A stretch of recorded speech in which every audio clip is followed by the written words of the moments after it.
You giving up? Did it. You did it? Wait, hold on. The wife has got the platinum. Did it pop? Did you see the trophy on the top left? You did! Yes! Fuck yes.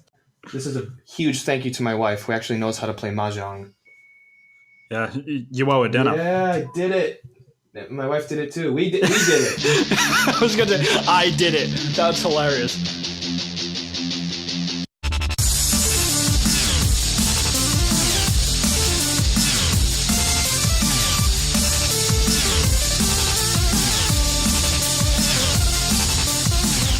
What's up, everyone? Welcome to episode 51 of Podcast Reload, a general gaming podcast where we invite guests from around the world onto the show to talk about video games and the games industry in all its weird ways. I'm your host, the Seoul, Japan dweller, Evan Piotrowski, and joining us today is a new guest. I'm sorry, what's your name, sir? My name is Vin.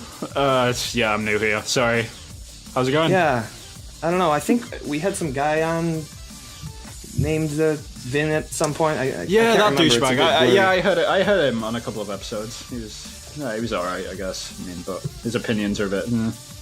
Yeah, well, I think that's, that's where we fired him, and don't blame you. Good move. I barely remember.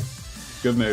Yeah. Okay. All right. Let's drop this. The end of that joke. That's going as far as it could possibly go. So yeah, did well enough. It's been wow.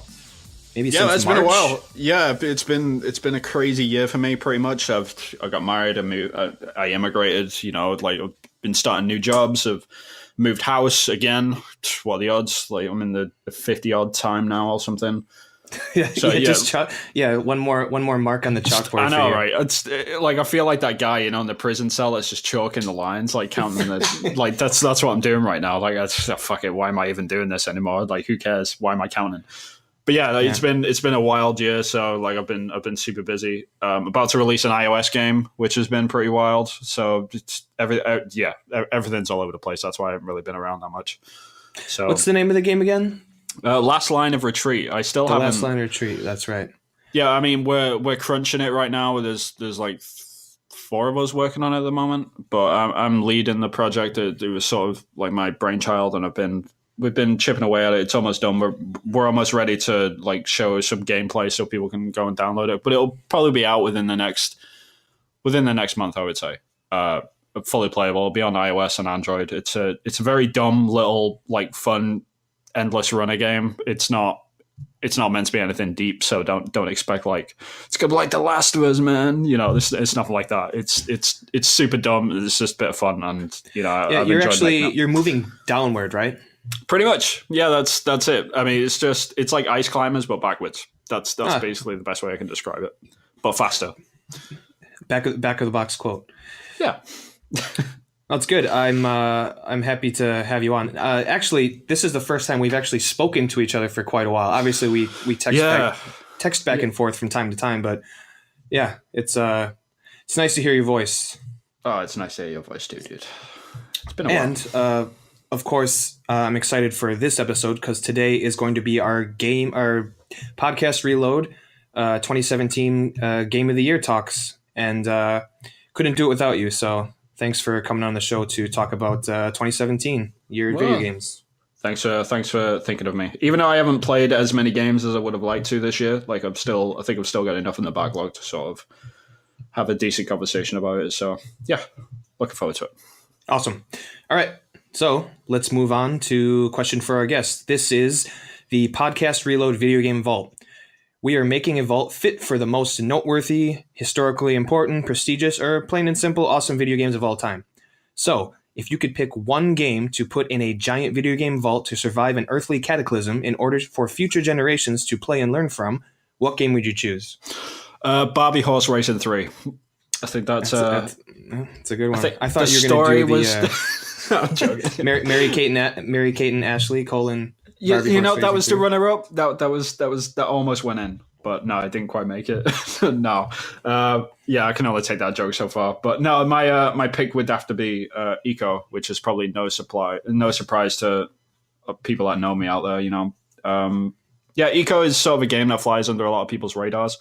It's my favorite game of all time. I know, like, your favorite game of all time is Shadow of the Colossus, and it's the game that Ueda made before that one. So everyone knows Shadow of the Colossus. The remaster's coming out in like 2 weeks or something as well. Or the remake, sorry, it's completely built from the ground up. But this is the game that came before that. And it's a lot more subtle, it's a lot more subdued.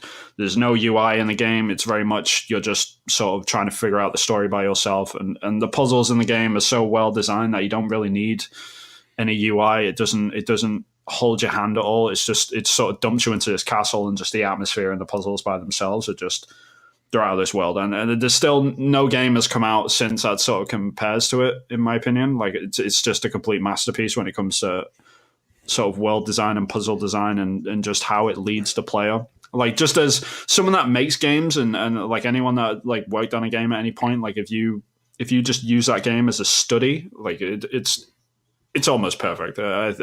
I can't give it enough credit. And if people have never really given it a chance, or you've looked at it, it's on pretty much all the PlayStation platforms bar the PS1. I think you can play it on PlayStation now. It's on the PS3 like 5 times or something. It's on the PS2. It's an amazing game. So check it out if you can. Eco. Yeah. Funnily enough, maybe no remake in the works as far as we know. I would love to see that. I mean, I was one of my biggest, like, Shadow of the Colossus is up there with like one of my favorite games as well. Like, it's in my top 25 for sure. And when I saw the remake get announced with the trailer, I was like, "You son of a bitch!" Like, the opposite reaction, right? To me. I mean, I should have been super happy about it. It was like, "Oh my god, new Ada games get remade," but I wasn't. Like, I was really bummed out. I was like, "Why isn't Eco sort of like included in this thing?" And yeah, because on the PS3 they obviously did the remasters, which was it was Eco and Shadow of the Colossus in one box, sort of thing, and that's how they were selling it. But this time around, they've stepped away from Eco, which is a shame. I mean, I'm super bummed out about it, but the game still holds up anyway, like on the PS3. So that's the good part about it, I guess. So yeah, I think so too. And hey, I mean, who knows what Bluepoint is going to do next? But if Shadow of the Colossus remake sells well, I don't know. Maybe they wouldn't. They would take a crack at Eco. I don't know what the future plans are, but if I was the development studio, if I was at Bluepoint, if like you've already done the remasters for Eco and Shadow of the Colossus, and now you've had to remake Shadow of the Colossus, and now you're like, if they approach you and say, "Hey, do you want to remake Eco?" I'd be like, not really. I'm sure they're getting sick of like them games. Yeah. So like, and I don't blame them if they said no, but look, I'm holding out hope. Like, hopefully it does get its credit one day. I hope so, because it's been the last time I played through it was on the PlayStation 3 remaster edition, and I love it too. One of my favorite moments in gaming history is jumping onto the windmill. The windmill section, everyone talks about the windmill section. I mean, it is. It's sort of I sat there for like 30 minutes trying to figure out what the hell to do, and then once you take a leap of faith, you're like, oh my God. Yeah. I mean, awesome. It totally breaks that wall of sort of like your capability within the game, because like you think you're confined to this sort of invisible walled box, but then once you figure out that puzzle, you sort of think, wow, okay, if that is how you figure that puzzle out, like how can I, and it just completely opens your mind for the rest of the game. And it's pretty early on that puzzle as well, which is really clever. Like, I'm sorry, I could gush over that game for days, but it's great. Like, everyone should go and play it. I know what you're saying. I call it the man with submachine gun can't open wooden door situation. It's like, but with games, with the rules, it's like, oh, the door's locked, I can't get through there. When he could kick the fucking door down or just shoot through it, but. It's one of those moments where it breaks past that. Like, oh wait, I can do this, or I should be able to do this, and I can. Yeah, so, and that is super important when it comes to like games design and stuff. If you want to sort of break that confinement that your player thinks that they're in, like if you can like manage to achieve that, like the sense of achievement out of that is fantastic. It's really good. Definitely. All right, add it to the list. So the current Sweet. list stands as Skyrim, Metal Gear Solid, Fallout 2, Dark Souls, and today's edition, Eco. Well, Not a hey, bad list, short but sweet. All right, so let's bowl ahead and move on to the meat of the conversation. This indeed. is going to be our podcast reload 2017, a year in review of video games. So we've created, just like last year, Vin and I did this exact same thing. We Mm-hmm. created a bunch of kind of arbitrary award names, and so we're just going to kind of some of these we might do a runner up. Some of these we might just go straight to what we are giving an award to. It's not really an award. It's just kind of Yeah, a give it a nod. category. Yeah, yeah. So before we jump into the categories for games of 2017, I wanted to start off with just some notable games that we finished that might not necessarily enter the conversation later in the podcast. So, Vin, what are some games that you just want to highlight? I this year I played a lot of backlog games. I would say, like I sort of because I've obviously had a busy year. Like I didn't really want to go through and start playing too many like new games because I had so many like filled in my backlog. And this year was the one year that I replayed a load of games as well for no apparent reason. But one of the biggest sort of nods that I want to give is to Persona 4 Golden.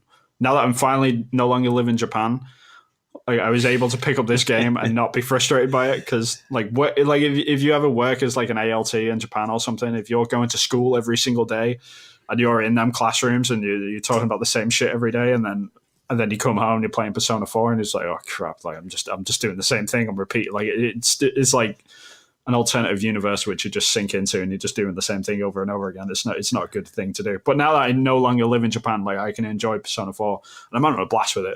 That's probably one of the biggest games that I played. Awesome, awesome. How should we do this? I guess I'll put a game out there. So this is actually my first full year of having a current gen system. Oh, Wow, I know, Jesus Christ, shocking. shocking. Yeah. So I bought my PlayStation 4 last November. Yeah, So this is my first. I had a full year with a current gen system. Surprise, surprise. So I had a lot of games in the backlog. Rise of the Tomb Raider mm-hmm.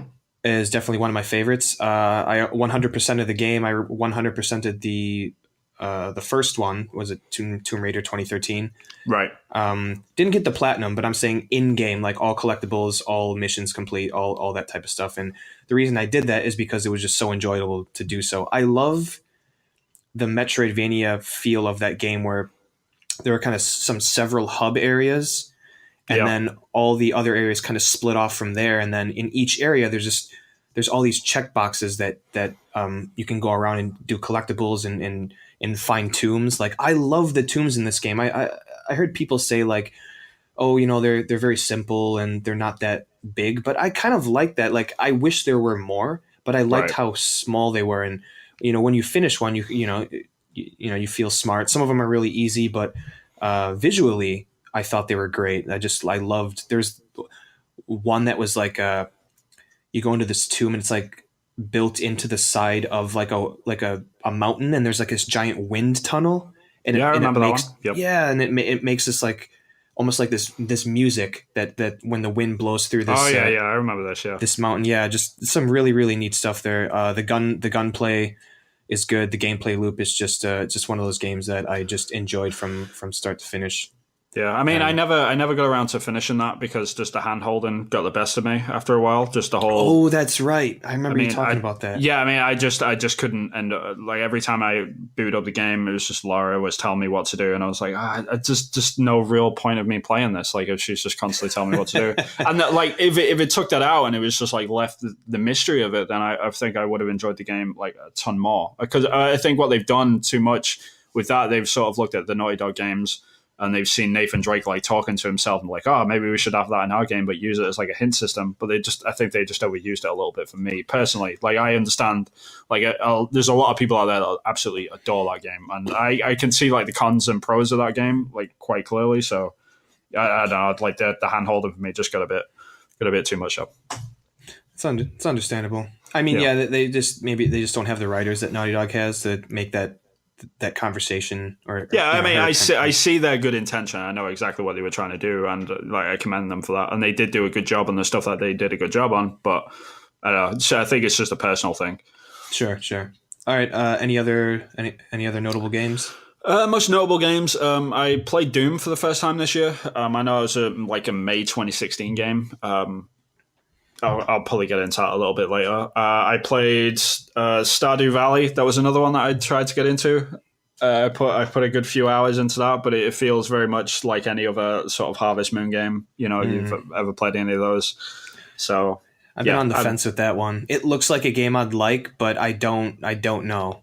I'm not it's sure. good. I've heard that it's really good for the Switch because it's sort of like you're back into handheld mode, and you're not like if you play that game handheld mode, I could see like how much more enjoyable it would be. Like Sure. it's same thing with like Persona 4. If I didn't have Persona 4 on the Vita, like I probably wouldn't have played that game on the PS2 or whatever. Right. It's a good point. Yeah. Right, because you're just doing the same thing over and over again almost. So it might be good for like a handheld play, like if you're watching TV or something while you're playing the game. It's one of those type of games. Okay. But it was enjoyable. Like I did enjoy it, but yeah.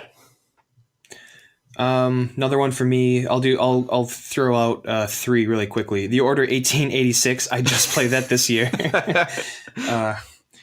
1886, more like 2013. Am I right?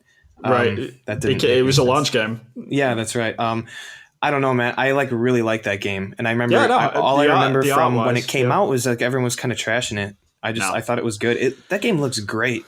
It still looks good. Gorgeous. I booted it up. I think I booted it up for about half an hour this year because I think you were talking about it at one point. I was like, I'm curious to see because I still had it installed on my system and like just looking at it, I was like, fuck, this game still looks good. It looks incredible. Like how they nailed that as a launch game is beyond me. Like if you go and look at PS3 launch games or PS2 launch games, they looked atrocious compared to the games that came out but now, like we're coming towards the end of the PS4 generation, and it still looks way better than most games that are coming out. It's incredible. Like I don't know how they achieved it, but like most of the complaints were down to the length of the game, right? So like I don't know. 6 hours. It's like no, you get about 8 hours out of it really if you play it properly. But it's right. And I think I played it in between like platinuming one game and like another, and I was happy to just have an 8-hour game. See, this was my thing as well. Like, because like if you're an adult and you're working full-time jobs, like you're happy when a 6-hour game experience comes along. It's like, yeah, this is great. Definitely. One thing I will say, well, at the end of the game, it opens it up to a sequel. It's like I would totally play the Order 1887 or whatever the fuck they want to call it. Right. I think the world is interesting, like the Knights of the Round Table and all that type of stuff, and it's kind of steampunk. Yeah, the only fantastic thing I would say is I wish they would have taken the Tesla weapons a bit further and a bit more out there. Yeah. But that's nothing. I mean, that's a minor complaint about a game that's just, it's a cover-based shooter, and I thought they did a great job with it. And then moving on, a game that I finally got around to beating because I was just so intimidated by it, Hotline Miami 2. Definitely not as good as Hotline Miami 1 because they open the levels up so much more. Right. And you just get shot from like across the room. Off the screen. Yeah, right. it seemed a bit unfair. Still liked it, but not as good as Hotline Miami 1. I'll do one more. Ratchet and Clank 2016. I got into the Ratchet and Clank games way late, like on the PlayStation 3, within like the past year and a half. Like I never played them for the PlayStation 2, and I'm kind of sad that I didn't because they're just so fun.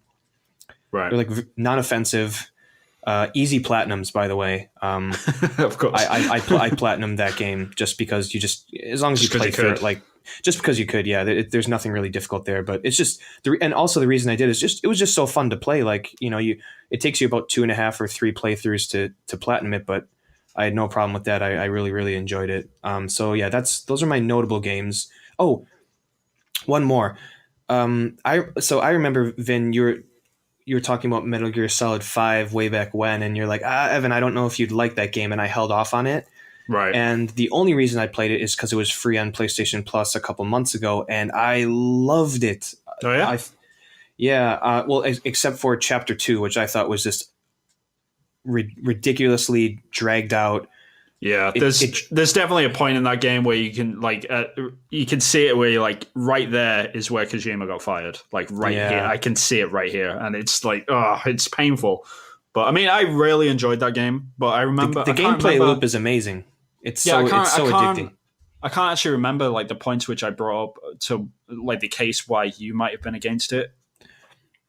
Yeah, I don't. Yeah, it was a bit too long. I'd have to ago, go back and listen to that episode, but Yeah. like I do remember there was something like pretty glaringly obvious about it. It was like, I don't know if Evan's gonna like this. That's why I mentioned it. But yeah, I mean, it's a great game. It's enjoyable. It's a nice send off for Kojima at least.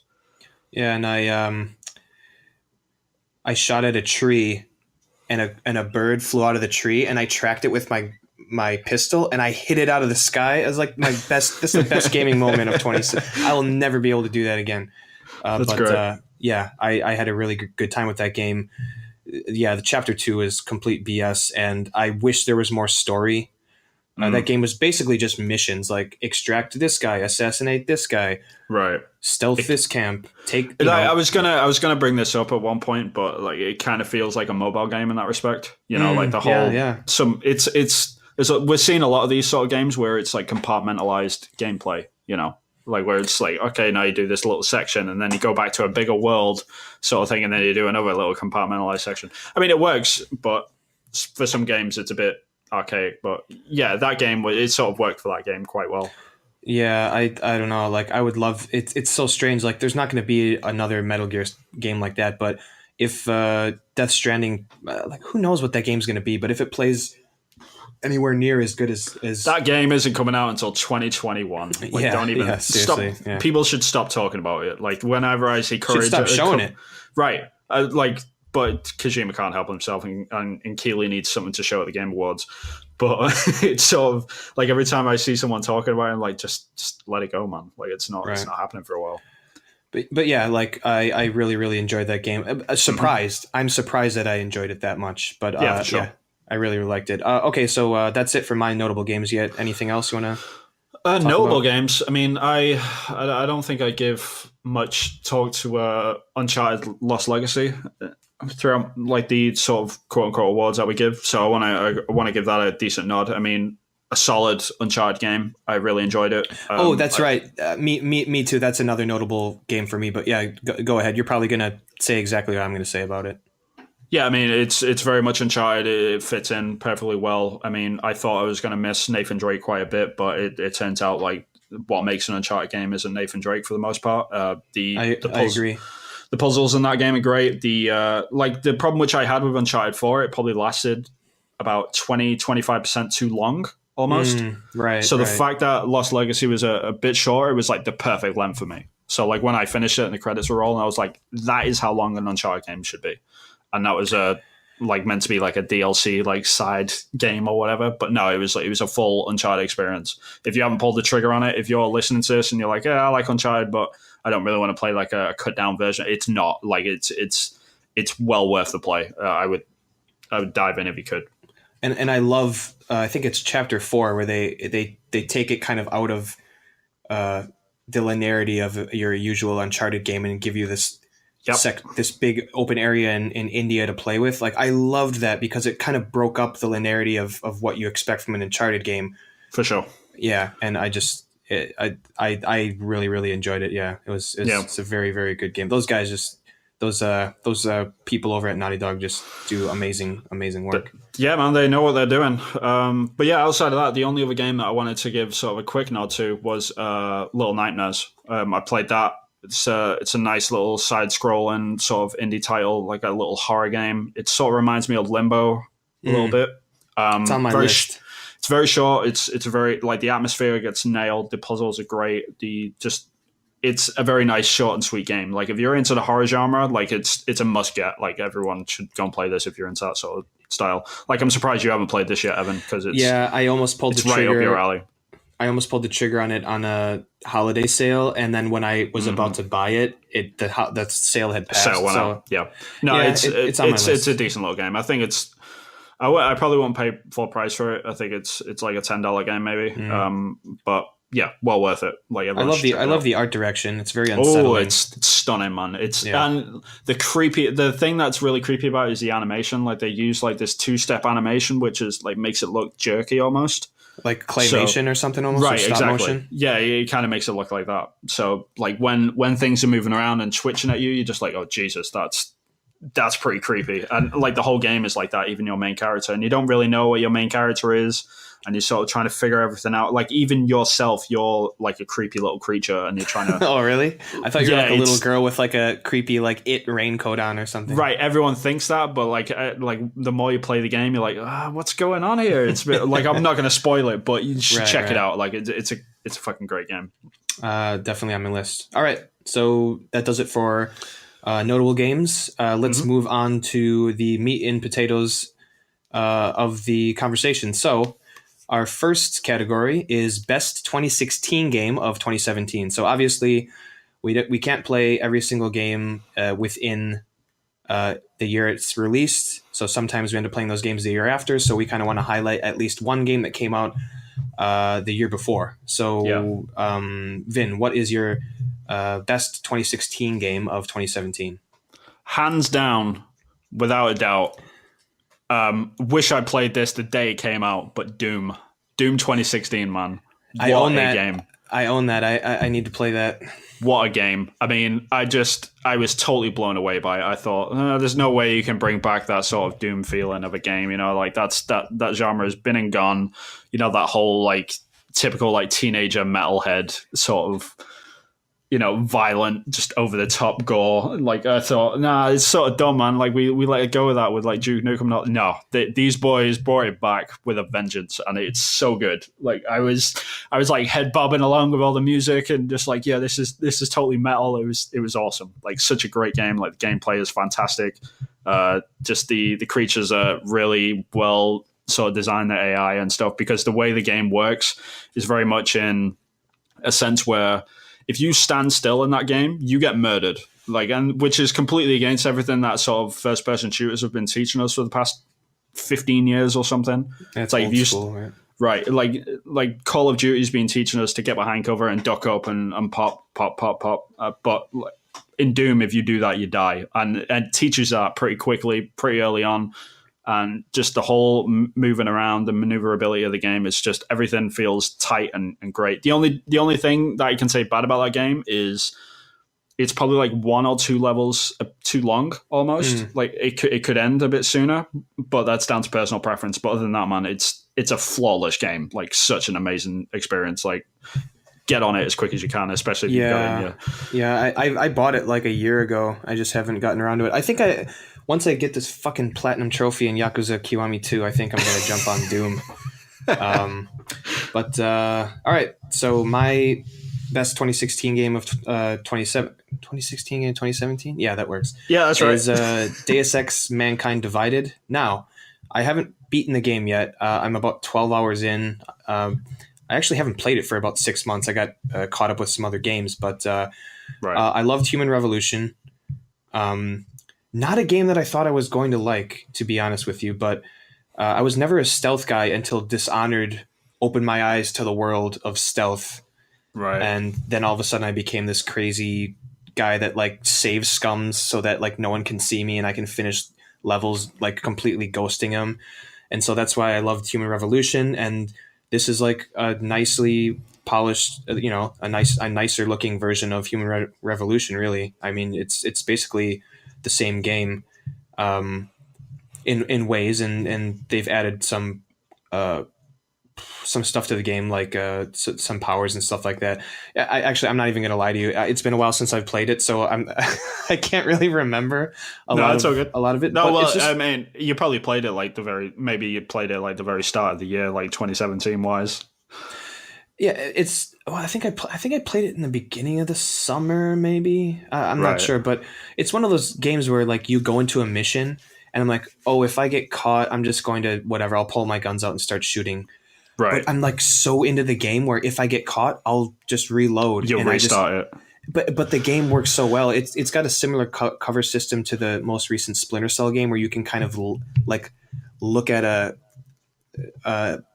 kind of chest high walls around you and kind of link like jump to cover using at the push of a button, so you can kind of link yourself. I mean, yeah, they've got the exact same system in the Division, and it works flawlessly. It's such a great like when I first tried it, it was like when I first experienced it in a game, I was sort of like, I'm not sure if I like this game. But look, once you get into a situation where you're running around and you're flanking around guys, like it's super helpful. Like it's a really nice system to have sometimes. So yeah, I know what you mean. Yeah, what's it called? Oh, chain. You can chain cover, and it really, if you want to ghost the game, it really, really helps because if you chain cover, it gives you that even if a guy is facing you, it kind of cheats the system a bit, which is nice because you don't want a game that's really too strict on that type of thing. But definitely a game I need to get back to. I've enjoyed my time with it, so yeah, that is my best 2016 game of 2017. Sweet. All right, moving on to the next category. Games we need to play that we don't own. So this is kind of like, your pile of backlog shame, but something you that we haven't purchased yet. Yeah. Right. So, Vin, what is a game that you need to play that you don't own yet? Wolfenstein: The New Colossus. Like this is like the elephant in the room for me because I really enjoyed the first one. Massive fan of Doom. Obviously, I've been talking about that so much. Oh, Bethesda, yeah. If you like Doom, the running gun aspects of Doom, you will like this game for sure. Yeah, so if they're like all them guys are working like across studios as well, they're all helping each other out. So I know the gameplay is going to be solid. Everyone's saying good things about it. The trailer when I first saw that at E3, I think it was like that completely cracked me up with the guy dropping acid talking to a lizard like firefight or whatever. I was just like, oh man, this looks wild. I can't wait for this game. But for some reason, just this year, just the way it fell, I just didn't pick it up when it came out, and I just haven't gotten around to it. And it's burning away at me. Like I will pick it up and I will play it. Like I'll even play full price for it. I'm not even waiting for a sale or anything. I'm just finding the right moment. But yeah, that's top of my list. How about you, man? It's a good choice. For me, it's going to be Nier Automata. Right. Everyone's talking about this game. Yeah, it's weird. It's one of those games that I saw, and like, there's people that love the first Nier. It's kind of like it's become a cult classic, but it was one of those games that even the most fervent fans could agree, like, this game has its problems, but I love it anyways, type of thing. Yeah. So that game, I just kind of passed me by. It was low on my radar. I never played it. But then this game comes out, and all this, I'm hearing all this stuff, like all these podcasts have been echoing, like, dude, like once you hit like playthrough 3, it's nuts. Like I can't tell you what happens, but you need to play through this game. Shit starts going down. Shit starts happening, after playthrough 2 and 3. And I don't know what happens. I've luckily haven't been spoiled on this game, but apparently this game goes places in the vaguest of terms. And just so many people have kind of echoed that opinion that I'm just really, really interested. I want to play it. I want to see what everyone's been talking about. And it's always tough when it comes to a Platinum game for me, because like every time I hear, Platinum are working on a game, like, yeah, that could be either really good or really fucking awful. Like, we just don't know. And like, I've never bought a Platinum game day one because of that. That whole, like, just if you see one of their games come out, like, you don't know if it's going to be the Star Fox and you don't know if it's going to be Bayonetta. You just roll in that dice. So like, it's always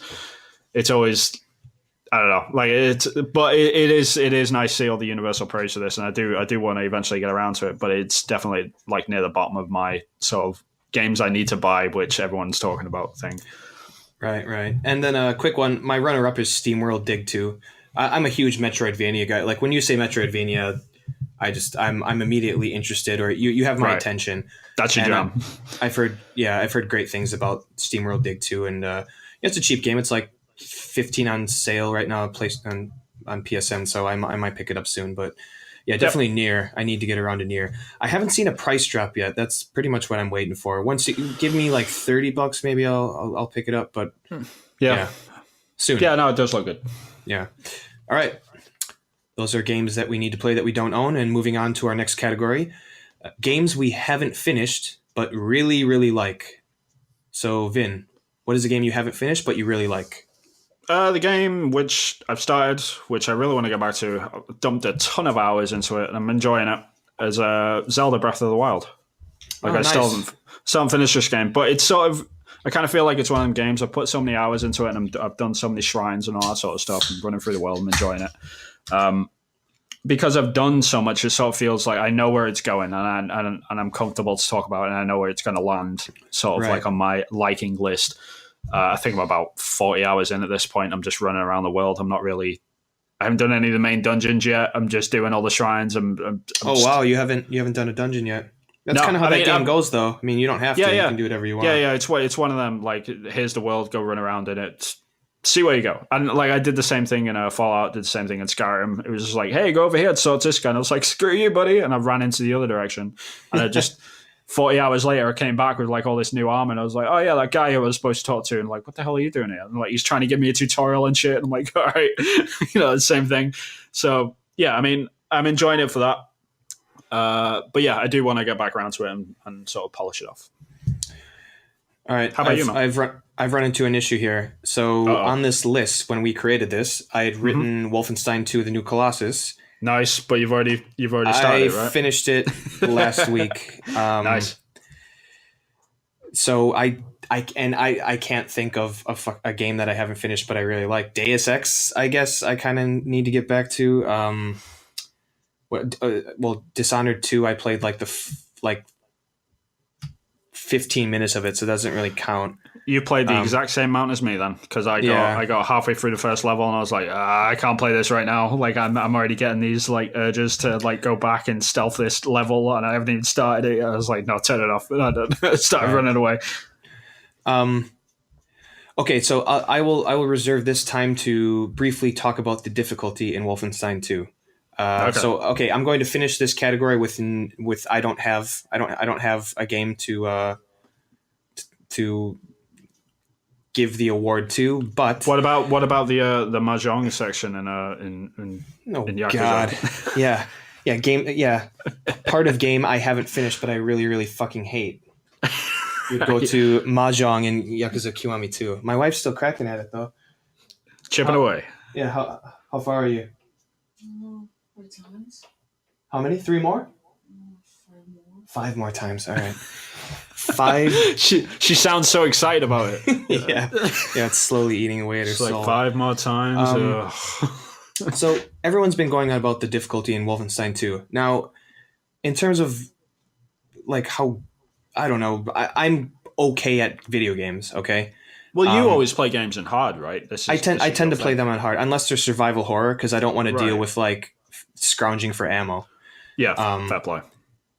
So I played this on the second hardest difficulty. So there's like baby, normal, hard, and then like insane or whatever. Yeah, I remember the little pictures. I played it on hard, and it's not that hard. I don't know, like everyone's talking about how fucking hard this game is. There are 3 battles in this game that are hard. I will give people that. But find a corner, put your back to the wall, look at your lanes, take out 2 submachine guns, double wield them, and upgrade your submachine guns, and just blast away like I don't know. There's one section that's infamous. That after I beat it, I looked up, and everyone's talking about this section. I'm not going to give away what it is, but people are saying that section was crazy. I actually had a harder time on an earlier section of that, but notably, because I just beat the game last week, there are 3 sections of that game that are a bit of a pain in the ass, but like not hair pulling at all. So I don't know. Maybe I double wield some machine guns, find a corner, and you should be fine. Like even the last section of that game, I died like 4 times. I'm like, oh, okay, now I know what I have to do, and I was fine. So I don't know. I think I mean, like when it comes to difficulty, man, like it's I think different people are different. Everyone has a different sort of like scale of difficulty almost, but I think for like hardcore game, like anyone that's played like a game on like stupid hard, like have you ever played The Last of Us on the worst difficulty, or have you ever played? You've done that, that's for sure. Right. I wouldn't do that. That's what I'm saying. If you've finished like Dark Souls, or if you finished a Bloodborne game, like there's not really too many arcs of difficulty that get like any worse than that sort of thing. So if you can finish them games, then like you probably shouldn't have a problem with this. See, that's the thing. This is coming from someone who probably looks at Dark Souls and Bloodborne and thinks that's too hard, I don't want to do it. Right. Is not going to beat The Last of Us on survival mode or super survival or whatever the hell. Yeah. Coming from someone who thinks that's too, or at least looks too hard, I don't think it's that hard. But whatever, play it on whatever level you want. I was just surprised at how many people said the game was. Well, everyone was saying this game is brutal. Like I had to dumb it down to normal. I couldn't beat this section. That the only reason I'm talking about the difficulty is because so many people had brought up that they had to that it was that hard. So I was going into the game saying like I might have to fucking drop this down to normal, and then I was like, oh no, I guess not. But whatever. So yeah, I guess I don't have a game I haven't finished but really like, because I finish all my games. Coffee's for closers. Well played. No, I have tons of games I haven't finished. But well, I doff my hat, so. All right, moving on. This is next category: best old game. So we gave our best 2016 game of 2017. This is 2015 or later. So just an old game you happen to play in 2017 that is notable, and you want to award them the category of, hey, might be old, but it's still a really, really awesome game. So, Vin, what is your best old game?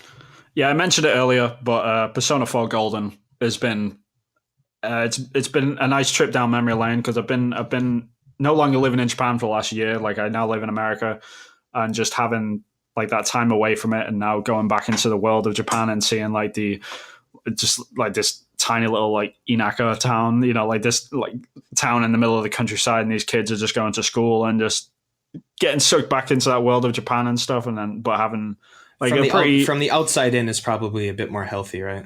Oh yeah, I mean, like when just them lockers every day, man, I just couldn't do it.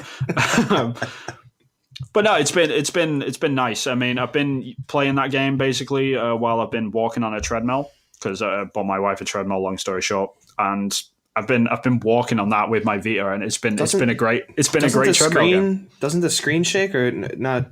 No, not at all. I mean, if you're walking and stuff, like if you're jogging on the treadmill, then yeah, you're gonna have a problem. But jogging with a PS Vita, I'm sure someone does it. Like I'm sure there's someone out there. There's at least one person. There's got to be. Side note, like I remember this. I was watching this YouTube video of a guy that hooked up his PS3 to a treadmill, so it only the TV would only be on like if he's walking on the treadmill. Wow. So and he lost like 30 pounds or something. It was hilarious. Well, good for him. Whatever it takes. Yeah, it totally worked. But yeah, I mean, it's a great treadmill game, like because you're just going through the dungeons, and it's very like everything that you do in that game is very repeatable. Mm-hmm. Or you're just watching like a cutscene. That's pretty much all you're doing. And or grinding in a dungeon, you know. Right. I mean, Persona 4 is hard. Like any Persona game is hard for this reason. But if you try and tell someone that's never played a Persona game, hey, you should play this because of X, Y, and Z, like them X, Y, and Zs sound really fucking boring and archaic and just repeatable and just like, this does not sound fun, what I'm trying to say. But trust me, it's a fun game. And they're looking at you like, this doesn't sound fun. You know, it's hard. But, you know, I'm having a great time with it. Like I think the characters are really cool. I think it's not too... I mean, it's quite tropey for like what sort of Japanese storylines normally go through, and like Japanese anime and all that sort of stuff. Yeah, it's all the animes, but yeah, it's all the animes, but it does it well. You know, but the mystery is interesting enough that like you want to figure out what's going on. For sure, yeah, and I mean it pulls you along, even though it's really, really stretched out. Like that, those games do not need to be 100 hours, but they are for reasons like I won't go too much into, but the dungeons take a long time and just like leveling up and you're doing a lot of grinding. But yeah, I mean, it's just an enjoyable game. Like if you sort of turn off and you do it while you're doing something else almost. Like I bought Persona 5, but I'm going to play that on the Vita sort of thing. Like I'm going to play that on Shadow Play while I'm walking on the treadmill as well. I'm going to do the exact same thing. So yeah, I mean, it's for me personally anyway. Like I'm sure there's other people out there who would disagree and be like, no, you need it on the TV and you need to play it full on. But for me, I've just enjoyed playing on the treadmill, and I've actually I'm enjoying it a lot more than I thought I would, and I've put like 70 hours into it or something so far. So Oh, wow. yeah, loving it. Yeah, How about you, man? I clocked in exactly at 100 hours when I beat that game. But okay, so there's one more burning question. Who's your girlfriend? Okay. I haven't gotten that far. Like Okay. I think I'm in. Oh, crap, where am I up to? Who I think I'm like. who are you leaning towards? Who am I leaning towards? Probably Chie. I think I like her. I'm a the Chie only guy, choice. I think. Like it's not Yukiko. She's like, she's such a typical like sort of Japanese girl. No offense. Like I don't mean that. You mean to any kind of, offense. just like kind of pampered, Right, pampered, like kind of like that fake shyness and all that sort of stuff. It's like, I'm just not into that. Like Oh, fucking Chie. Like go to no Chie's offense. house, watch some Bruce Lee films. Right, see, Right. this is where it's at. Like right there. Yeah, it's been fun. go and hang out with her, eat a beef bowl. Cheese See? shit. That's the thing.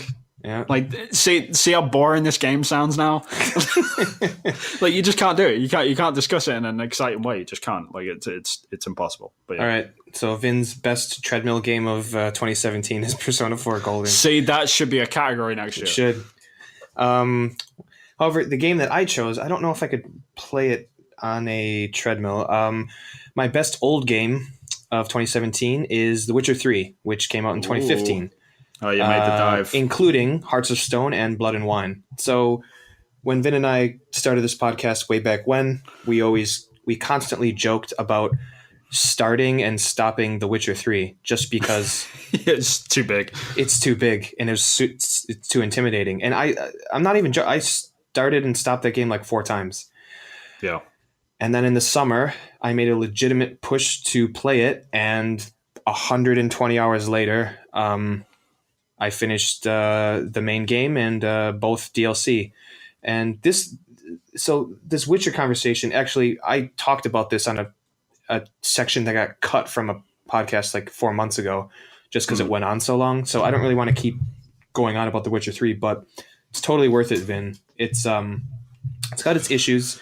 I don't think the combat is all that great. Just a lot of weird animation stuff, like you when you're doing a combo, like you hit circle and then like 0.5 seconds later the animation he'll go through, or Geralt will go through his animation, or a guy will hit you but like Geralt doesn't react. You just see like a chunk of your life go down. So there's a lot of really weird technical issues, at least on the PlayStation 4. I can't say anything else about PC or anything like that. But what got me through this game is, well, one, the gameplay loop is pretty good, but the writing is great. Like, yeah, I've heard that's the one thing that I've heard like from most people, I would say, is just how good the writing is and the story sort of takes through. But like the one question which I do have in that regard is, did you ever feel lost because you hadn't played The Witcher 2? Nope. At any point? No. So you were able to follow along, no problems. Now, yeah, so there are characters that show up throughout the main game and the DLC that people who have played the other Witcher games be like, oh shit, it's Trish. Like, I haven't seen her since whenever. I didn't know who the hell that person was. But once they come into the game, the writing is good enough, like they feel like a fully fleshed character, and you can tell like there's a bit of history with that person. And then you go on a side quest together, or you do something together, and then you create your own story, starting from when you met them in The Witcher 3. So I never really had that issue. There is a weird part in the game in the beginning where a guy's asking you about. At first, I didn't know what was going on. He's asking you about what choices you made in the other games. Oh God! Given no context, so he's like, "Oh, what happened to so and so?" And your answers are, I let him go or I killed him. I'm like, I don't know who the fuck this guy is. What are you talking about? Like, right. Like this guy's life hangs on like choice A or choice B. Like, I don't know. But so that annoyed me, but that's the only section of it. And in the grand scheme of things, those choices, at first I was annoyed. I'm like, wait a minute, like this could have like effects that, possibly go far and wide, further into the game, but it doesn't. It's not like a Walking Dead season 1, season 2 type deal. Right. Okay. So this is just things that have happened in The Witcher 2. Maybe there's effects that you can see later that people who play the other games could, but I didn't have an issue with any of that stuff. The things that happen in The Witcher and the people you meet, the side stories, the writing, it's I didn't feel that way. I think anyone can play The Witcher 3 and be satisfied with the story. At the end of that game, I felt like I knew everyone. I knew who Geralt was. I knew what drove him and what his motivations were, and his relationship with Yennefer and the world he's in, like and how he felt about being a Witcher and all the other Witchers, and like the school that he's from. Like I felt like all that stuff was fully fleshed out, so I didn't really see an issue with that. And this might be, I can't think of another time where the DLC story was better than the main story. Hearts of Stone, that story is better than the main story in The Witcher 3. It's so good. Like we should probably move on, but there's a lot of issues that I had with the game that kind of kept going throughout the game that kind of annoyed me, but you were able to look past them because like the overall experience, I mean. Right. So like months after I beat the game, what I left with in my memory is like only the good stuff. So that it's just, that's why it's because of the writing and the characters you meet and all that type of stuff. So yeah, it's the best old game of 2017 for me. Yeah, I do need to get around to it. I mean, like every time I boot up, like the same issue. Like as soon as I get into that open world on that horse, I'm like, fuck this. I just turn it off. Like, no, I haven't got time. But I do want to really like. I think that's gonna be my main backlog game for this year. I do need to finally get around to that one, especially now that I've got a PC and I can do it properly as the fucking Master Race people do. Yeah, so, you might want to do that. Like when you when you go into your menu and the PlayStation 4, it takes a second for like everything to pop in every single time. I built a PC like 4 months ago, and I haven't gotten them like Master Race urges yet. You know, I haven't really like, oh, this one's better than this one. Like whatever, man. If the game plays and everyone's enjoying it, like who cares? Like I still haven't like crossed that bridge. But like if I was to play The Witcher 3, I probably would pick it up for PC, even though I've already got it on the PS4. Like I do need to get around to it. There's like, and it's super cheap. Like it's always like the Game of the Year edition with all the DLC is like $20 like every 2 months or something. So and I will say, if you play through The Witcher 3 and you enjoyed it, I highly recommend playing both DLC, because both DLC are as good or better than the actual main game. Yeah, well, great. Didn't think I would like it that much, but loved it. All right, sweet. So moving on to the next category. Our biggest backlog of shame. This is a game that, for one reason or another, we just haven't gotten around to yet, and we're ashamed. We're embarrassed. So, Vin, what is your backlog of shame game for 2017? I've got 2 games for this one, but the bigger one I probably would say is Dishonored 2. Yeah, that's my runner-up. Yeah, I mean, I really, really need to get around to that game. I played the first 15 minutes of it, and yeah, I loved it. That's so weird that I did the exact same thing as you. But like I said, I played 15 minutes and I got caught like in the first level, and I automatically started getting all these flashbacks from Dishonored 1 because I love Dishonored 1. It's such an amazing game, probably one of the best games of last generation. Yep. And I remember because I played that game over and over again because I wanted to get the I can't remember what the trophy was anymore. The ghost or whatever it was, like not getting seen and not getting detected or whatever. It's either one trophy or 2 separate trophies. It's like never seen, never killed anyone. Right, yeah, that's it. And I was doing like, and as soon as I got caught, I was like, I automatically had the urge to restart the level. Right. And I thought, no, I don't have to do that. And I was like, I don't really like. I want to play this game properly, so I put it aside. And I think it came out. I think I got it at the same time as I bought Horizon Zero Dawn. And that was the game that I really wanted to get to. So I was like, all right, I'm going to finish Horizon and I'll get around to Dishonored 2. But then after I finished Horizon, I got married.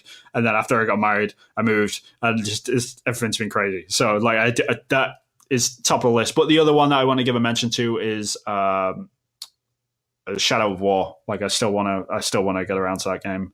I've bought it. I've played the first like 3 hours of it or something. But I want to chip through that game because I really like Shadow of Mordor. It's probably one of my favorite games of that year when it came out. But yeah, I mean, I love it so far, but I do want to get around to it. That's eating away at me. I really want to get to that game. But yeah, how about you? Well, my runner-up is Dishonored 2, and basically everything you said is exactly how I play those games. I keep resetting them, so it's just mountain. I'm making a mountain out of a molehill. Really, I should just start it. That's the thing. Like I was going to say, it's extremely self-inflicted. Like I'm not like this isn't the game. It doesn't tell you to do this. It's just how I want to play the game, sort of thing. And it's my urges, sort of thing. I don't want to discourage anyone else from playing it because like, oh, you have to do that. It's like, no, you do not whatsoever. But if you just want to play the game for whatever reason, like you should go and play it. Right. And all right, so my biggest backlog of shame might be the biggest backlog of shame ever, because it's Persona 5. This game came out 26 is September of 2016 in Japan. I bought it. I remember this. Yeah, you had it before anyone else in the States. I was the cool kid. I was a cool kid on the block. So I played 6 hours of it. I really, really liked it, and then other shit got in the way, and then like it came out in March, and then like everyone's beating it but me, and I fucking owned it like 6 months before it came out in the States, and then I felt bad. I'm like, there's no excuse, so I just kept putting it off. But it's the same thing though. It's the Witcher 3 syndrome where I know this game is 100 hours long. I don't know if I can put time into it right now. So, and I'm playing it. I'm also playing it in Japanese. Right. Partially because it's a great way to, build your vocabulary. There's a lot of for sure. I played it for 6 hours, and there's a lot of. I have an iPad next to me with an app, and so I'll put I have a list of Persona 5 words, and I'll put them in there for studying later. So it's a good way to brush up on Japanese. But I'll get around to it. I love Persona 4. But yeah, it's just right now it's like 100-hour game. I don't know if I can do that. I need to get through some smaller games before I dig into that. But Persona 5. My goal is to get to beat it this year. That shouldn't be that difficult of a goal, but we'll see. You never know. I still haven't fucking played Doom. I've owned it for a year. All right. So moving on to our next category, outside of gaming. This is the best thing outside of gaming. So we all have various hobbies. We don't all just play video games. So I thought it'd be interesting to highlight just something outside of gaming that we just wanted to talk about and say, hey, this is awesome. This is something that I really, really enjoyed doing or seeing in 2017. You giving up? Did it. You did it? Wait, hold on. The wife has got the platinum. Did it pop? Did you see the trophy on the top left? You did! Yes! Fuck yes. This is a huge thank you to my wife, who actually knows how to play Mahjong. Yeah, you owe her dinner. Yeah, I did it. My wife did it too. We did it. I think the word I'm looking for is I we. did it. That's hilarious. How long has that taken? I don't know. Like 90 hours maybe? Jesus. Like 25 of those hours are just trying to chase the platinum trophy. Whew. Madness. Man, love you. Thank you so much. All right. Oh, you can check my trophies. Yeah, because I'm good too. The plat's popped. I'll be honest, I don't care that much, but yeah, well played. Yeah, nobody cares about me. All right, so outside of gaming, I don't know. What's the best thing outside of gaming that happened to you in 2017?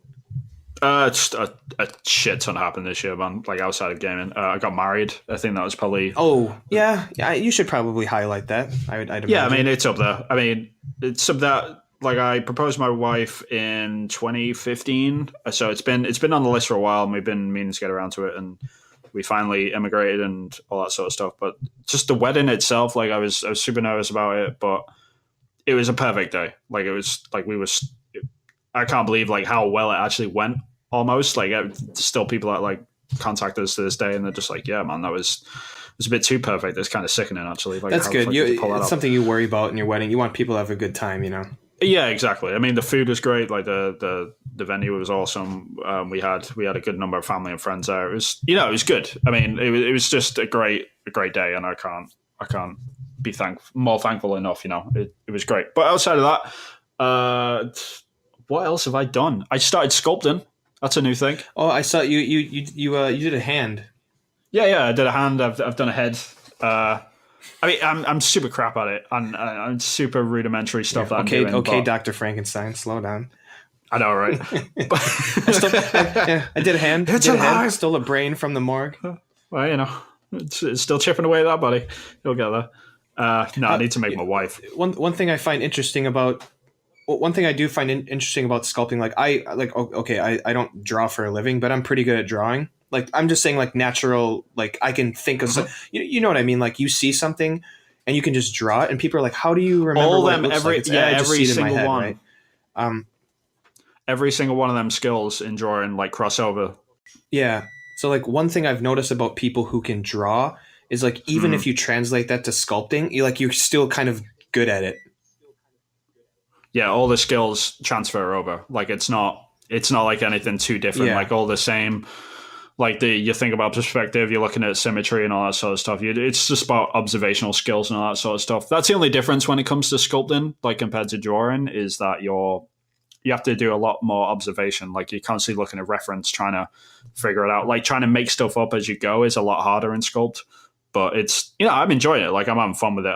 It's not anything too serious. I'm just I'm just having a good time with it. Like it's nice to get back to a hobby like that. Like all my hobbies so far have just been something on a screen, and it's nice to get away from that and just do something in physical form. But yeah, I mean, outside of that, I started like so it's just something different. I mean, outside of that though, I've been reading a lot of history. But yeah, that's about it, man. Like chipping away. Everyone else is still the same. How about you? Yeah, literally chipping away. Hey, sorry. Sorry. That's a double sorry. So for me, last year I stopped smoking. I'd smoked for maybe like 4 years. I started jogging. So within the past year, I think I've jogged like 500 kilometers. It's not bad. I do 10K every Tuesday. But Jesus, what kind of fucking podcast is this turned into? So separate from that, when I talk about media, outside of gaming, I watch a lot of movies, watch a lot of TV. Black Mirror is probably my favorite show in the past, I don't know, like 5 years maybe.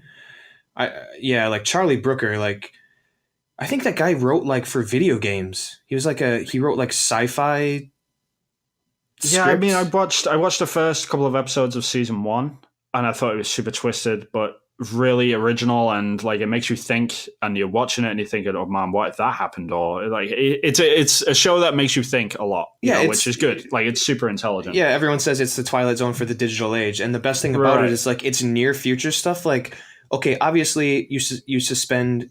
There's a suspension of disbelief there, but it's stuff. It's like I could see this happening in some sort of alternate universe in the near future. So, but it's like he writes every episode, and it's in the 4th season. It's like you still have ideas. That's insane. So it's just a show that I've really, really, really liked. Yeah, I do need to get back to it and get fully into it. There's people that are completely caught up and just mind blown. Like I occasionally get friends that tell me like you have to watch this episode of this season, so I'll watch it. Like I watched there was an episode about VR or something, like the video game world, and like this guy's like doing an experiment or whatever. I don't know if you've seen that one. That's actually one of my least favorite episodes. Yeah, I mean, I was told like by a friend, hey, you should go and watch this. Like it asked like a lot of questions, because it was just when VR was getting started, right? And like Oculus wasn't out yet and all that sort of stuff. So it was sort of like, man, shit, this could go that way, But yeah, I mean, super interesting show, really, really intriguing. I do want to go back to it. Yeah, it's great. I'm sure like everyone who's listening to this has already seen it 5 times right. over, but whatever. All right, so jumping back into video games, let's talk about the biggest news stories of 2017. Then what popped out to you as the biggest news story of 2017? I don't know if it's the biggest, but like I'd say like the most impactful, I would say, is for the whole like Star Wars controversy that sort of popped up. The whole conversation about microtransactions and where that's headed, the whole like backlash from the fans when it came to Battlefront 2. And just now, every time someone's got any sort of weirdness with microtransactions, it sort of like hits the headlines, which is good. I think that's a conversation that people will need to be having, because it has gotten to a point now where it's sort of like, all right, you're starting to take the piss a little bit now. You need to like cut down on this, boys. And so it's nice that that's sort of got its limelight, and I'm glad that people are starting to take that seriously in this sort of current climate of like all these sort of multiplayer games that are coming out. And I think that's probably like the most important, I would say, for me personally anyway, because I play a lot of multiplayer games. I know you don't, so there's a lot of people out there that are playing single player games. I'm just like, yeah, I don't really care, whatever. Well, I mean, I've definitely been watching on the sidelines, and right. I say hands down, yeah, that is the biggest news story of the year in video games, for sure. Yeah, it's nice that people are getting involved in that respect as well. They're not just, people aren't just getting angry as much anymore, which is good in itself, because people need to have an intelligent conversation to figure this stuff out. I mean, like the way the backlash was with Patreon when they started like shifting their terms and conditions around to like get a bit more money out of the users or whatever. And the users didn't really complain that much. They just sort of like unsubscribed and were just like, I'm just going to vote with my wallet. And it's like, yeah, whatever. Like, I'm not going to deal with this anymore.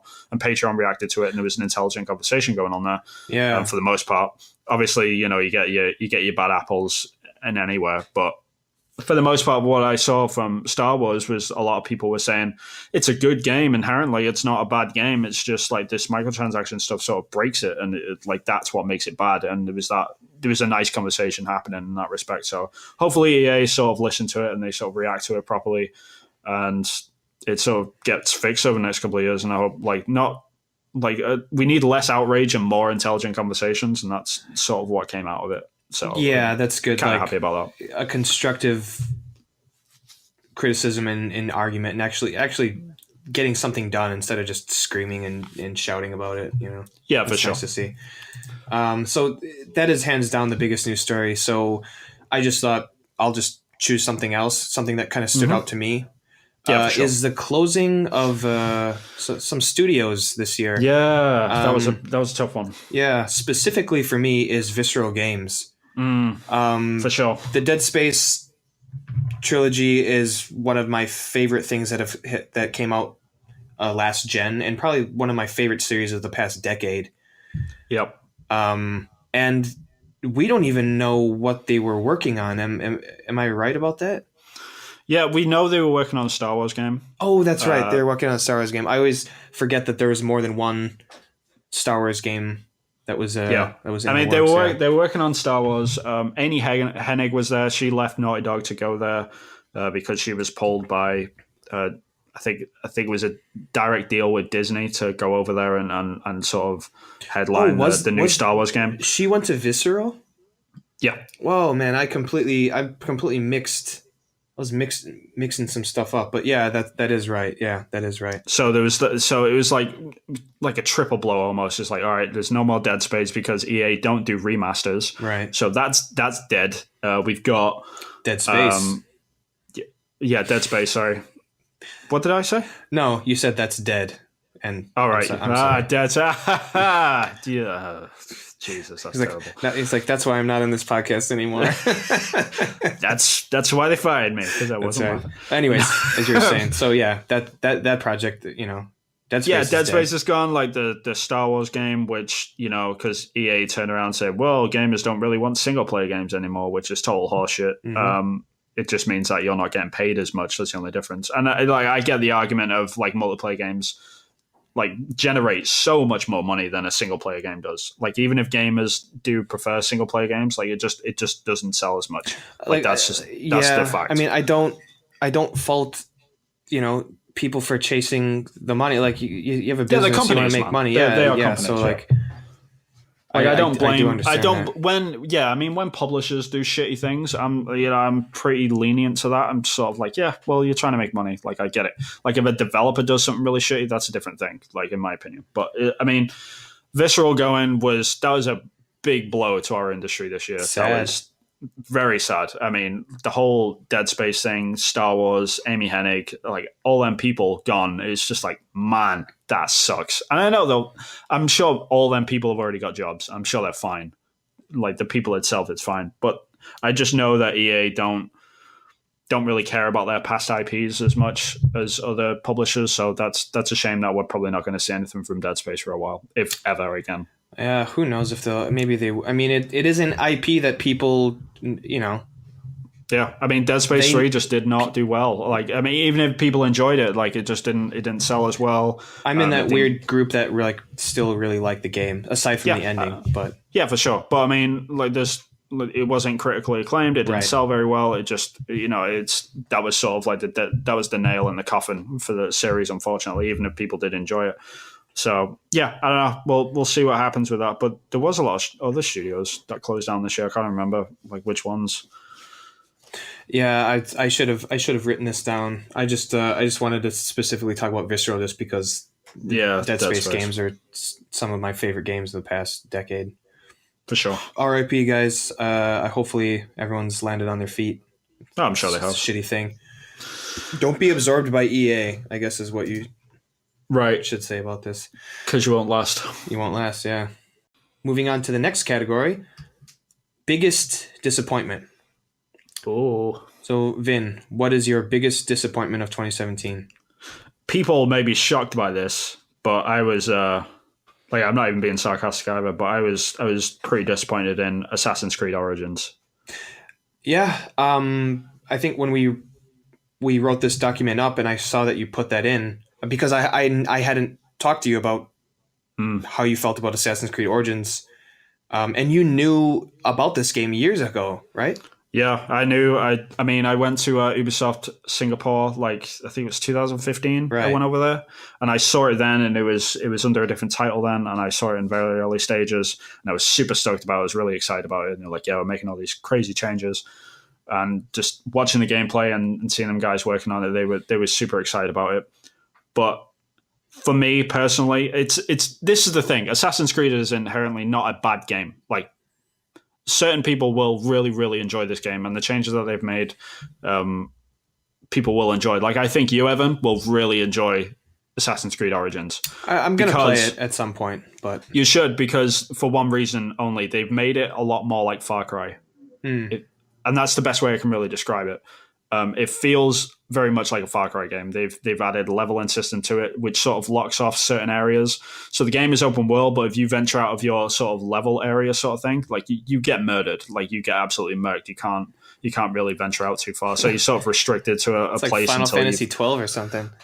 Pretty much. It's yeah, exactly. And it's super frustrating in that respect, but it just, like, the way the equipment works, the way that you move around, the way that you maneuver around the world, the way you approach new areas and infiltrate places, it's Far Cry. It feels like a Far Cry game. I'm not really a Far Cry fan. Okay, so what I'm getting from you is it seems like what made Assassin's Creed for you has been taken out of this game, and that's why. Pretty much. Okay. I mean, the main reasons why I like Assassin's Creed are because, like, the history and like the, not so much the main character story or whatever, but like the sort of the wider narrative of what's happening in the world at that time, sort of thing.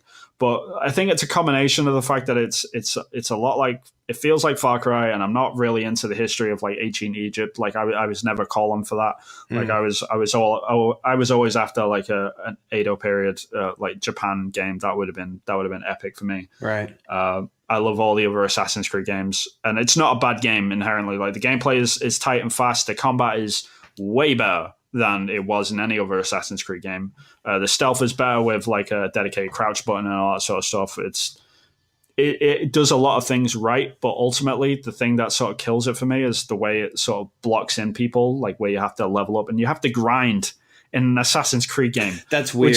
That sounds weird. It's insane. Yeah. Like, it's super weird, and I just don't enjoy it at all. Like, I just can't fully get into it. I mean, I'm still going to play it. I'm still finishing it. Like, I've been chipping away at it slowly, but I can only play it for like an hour, maybe 2 hours at a time. And I'm sort of like, yeah. I mean, normally an Assassin's Creed game like locks me in and I want to finish it, but like, I'm only about 15 hours in or something on this one. I'm still not getting the bug, but the game looks gorgeous. The The combat is great, but it's just there's some vital flaws for me personally, which just hold the game back from what it could be. And I think, like I said, I think you're going to really enjoy the game. I think you're going to love it. I mean, obviously, I'm an Assassin's Creed fan. There's been a lot of Assassin's Creed games that I kind of didn't like, but it's just one of those series that I'll always come back to just because I've liked a lot of what, games like Black Flag and Assassin's Creed 2 and even 3. Like I'm one of those people that likes Assassin's Creed 3 a lot, brought to the table. So I'll always come back to check out what the newest rendition of an Assassin's Creed game is. So, but this is one of those games where because they've changed so much, I just never knew how to feel about it, and I might not even know that until I get that controller in my hand. So yeah, you don't. I mean, that's you've nailed it there. Basically, you don't really know if you're going to enjoy it until you do. But I think based on your sort of past conversations, which we've had about Far Cry and stuff, I think the things that are in that game are going to resonate with you really well in this one. So I would say you should check it out. But for me personally, like with the leveling system, it just drives me nuts. So yeah, I'll probably pick it up on a sale at some point this year. Yeah. And all right, how about you? My biggest disappointment is Mirror's Edge Catalyst. Oh, now I know it didn't come out in 2017. I ended up playing it in 2017. Cheater. Yeah. I remember you recommended the first Mirror's Edge to me way back when. I played it and I loved it. It's like Prince of Persia, but in first person. Yeah. And I think the addition of the hub world totally lost the plot of what made the first game so great. So basically you're in this hub world where so the first game was very linear. You played a level, you started the level, you did platforming, you did all this stuff, you snuck, you beat up some guys, you jumped up a couple walls, and then you finished the level, and then you moved on to the next level. This one puts you in a hub world where you have to constantly run around the same areas and go to specific places in the hub world to access missions. And then from there, you go on to the mission. Right. And then not 10 hours, but then 3 hours later, it's like, I've jumped this. Yep. Jump, swing, left, right. It's like, oh, what? Like, who thought parkouring the same section 15 fucking times is going to be fun?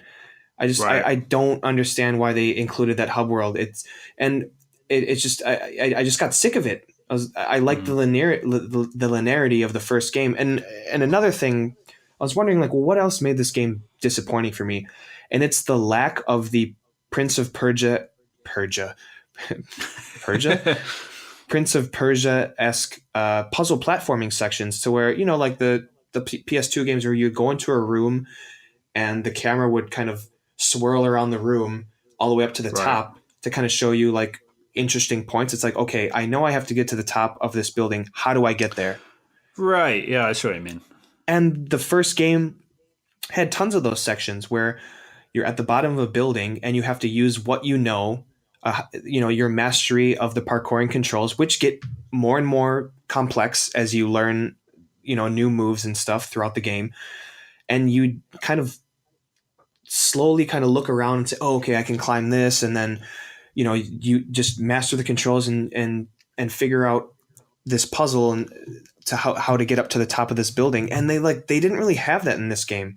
They might have had one or two sections, but it was not like the first game where I love those puzzle platforming sections. And this game just totally lacked that. Yeah. And I mean, it's interesting because the thing which I enjoyed about Catalyst was because I still haven't finished the game. Like to this day, I still haven't finished it. But I put a ton of hours into it. And the thing the reason why I play Mirror's Edge and the reason why I played the first one so much was down to time trials. Yeah. And that's pretty much it. Right. And the online multiplayer thing that they've incorporated where you can make your own time trials but the game's got its own time trials and stuff.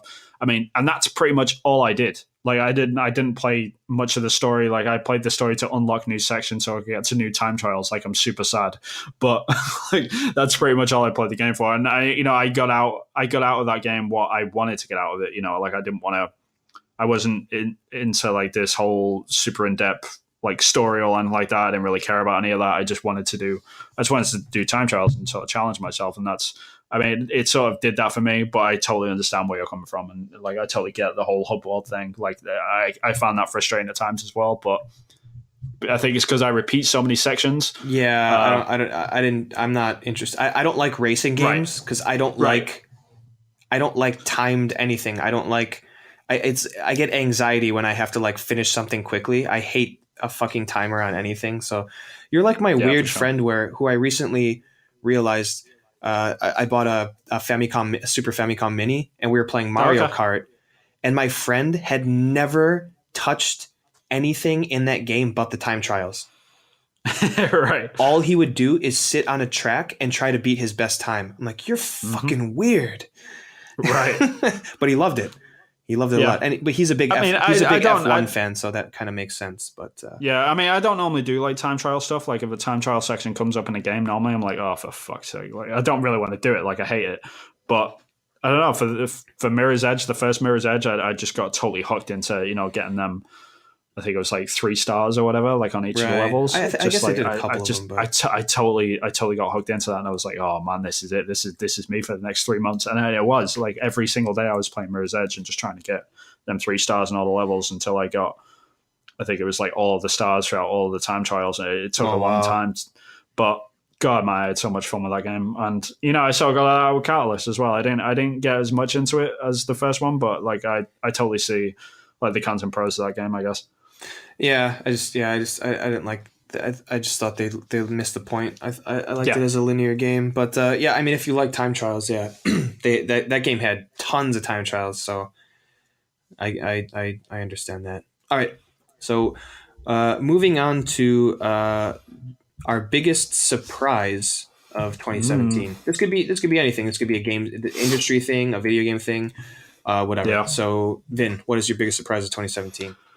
My biggest surprise was restoring a tiny little bit of faith into a little company that people might know, Nintendo. Like they're finally back in the game. Like it's that surprised me. I wasn't expecting it to happen this quickly, but I sort of forgot the sort of loyalty of Nintendo fans and how they can just rise from the dead sort of thing, and they do.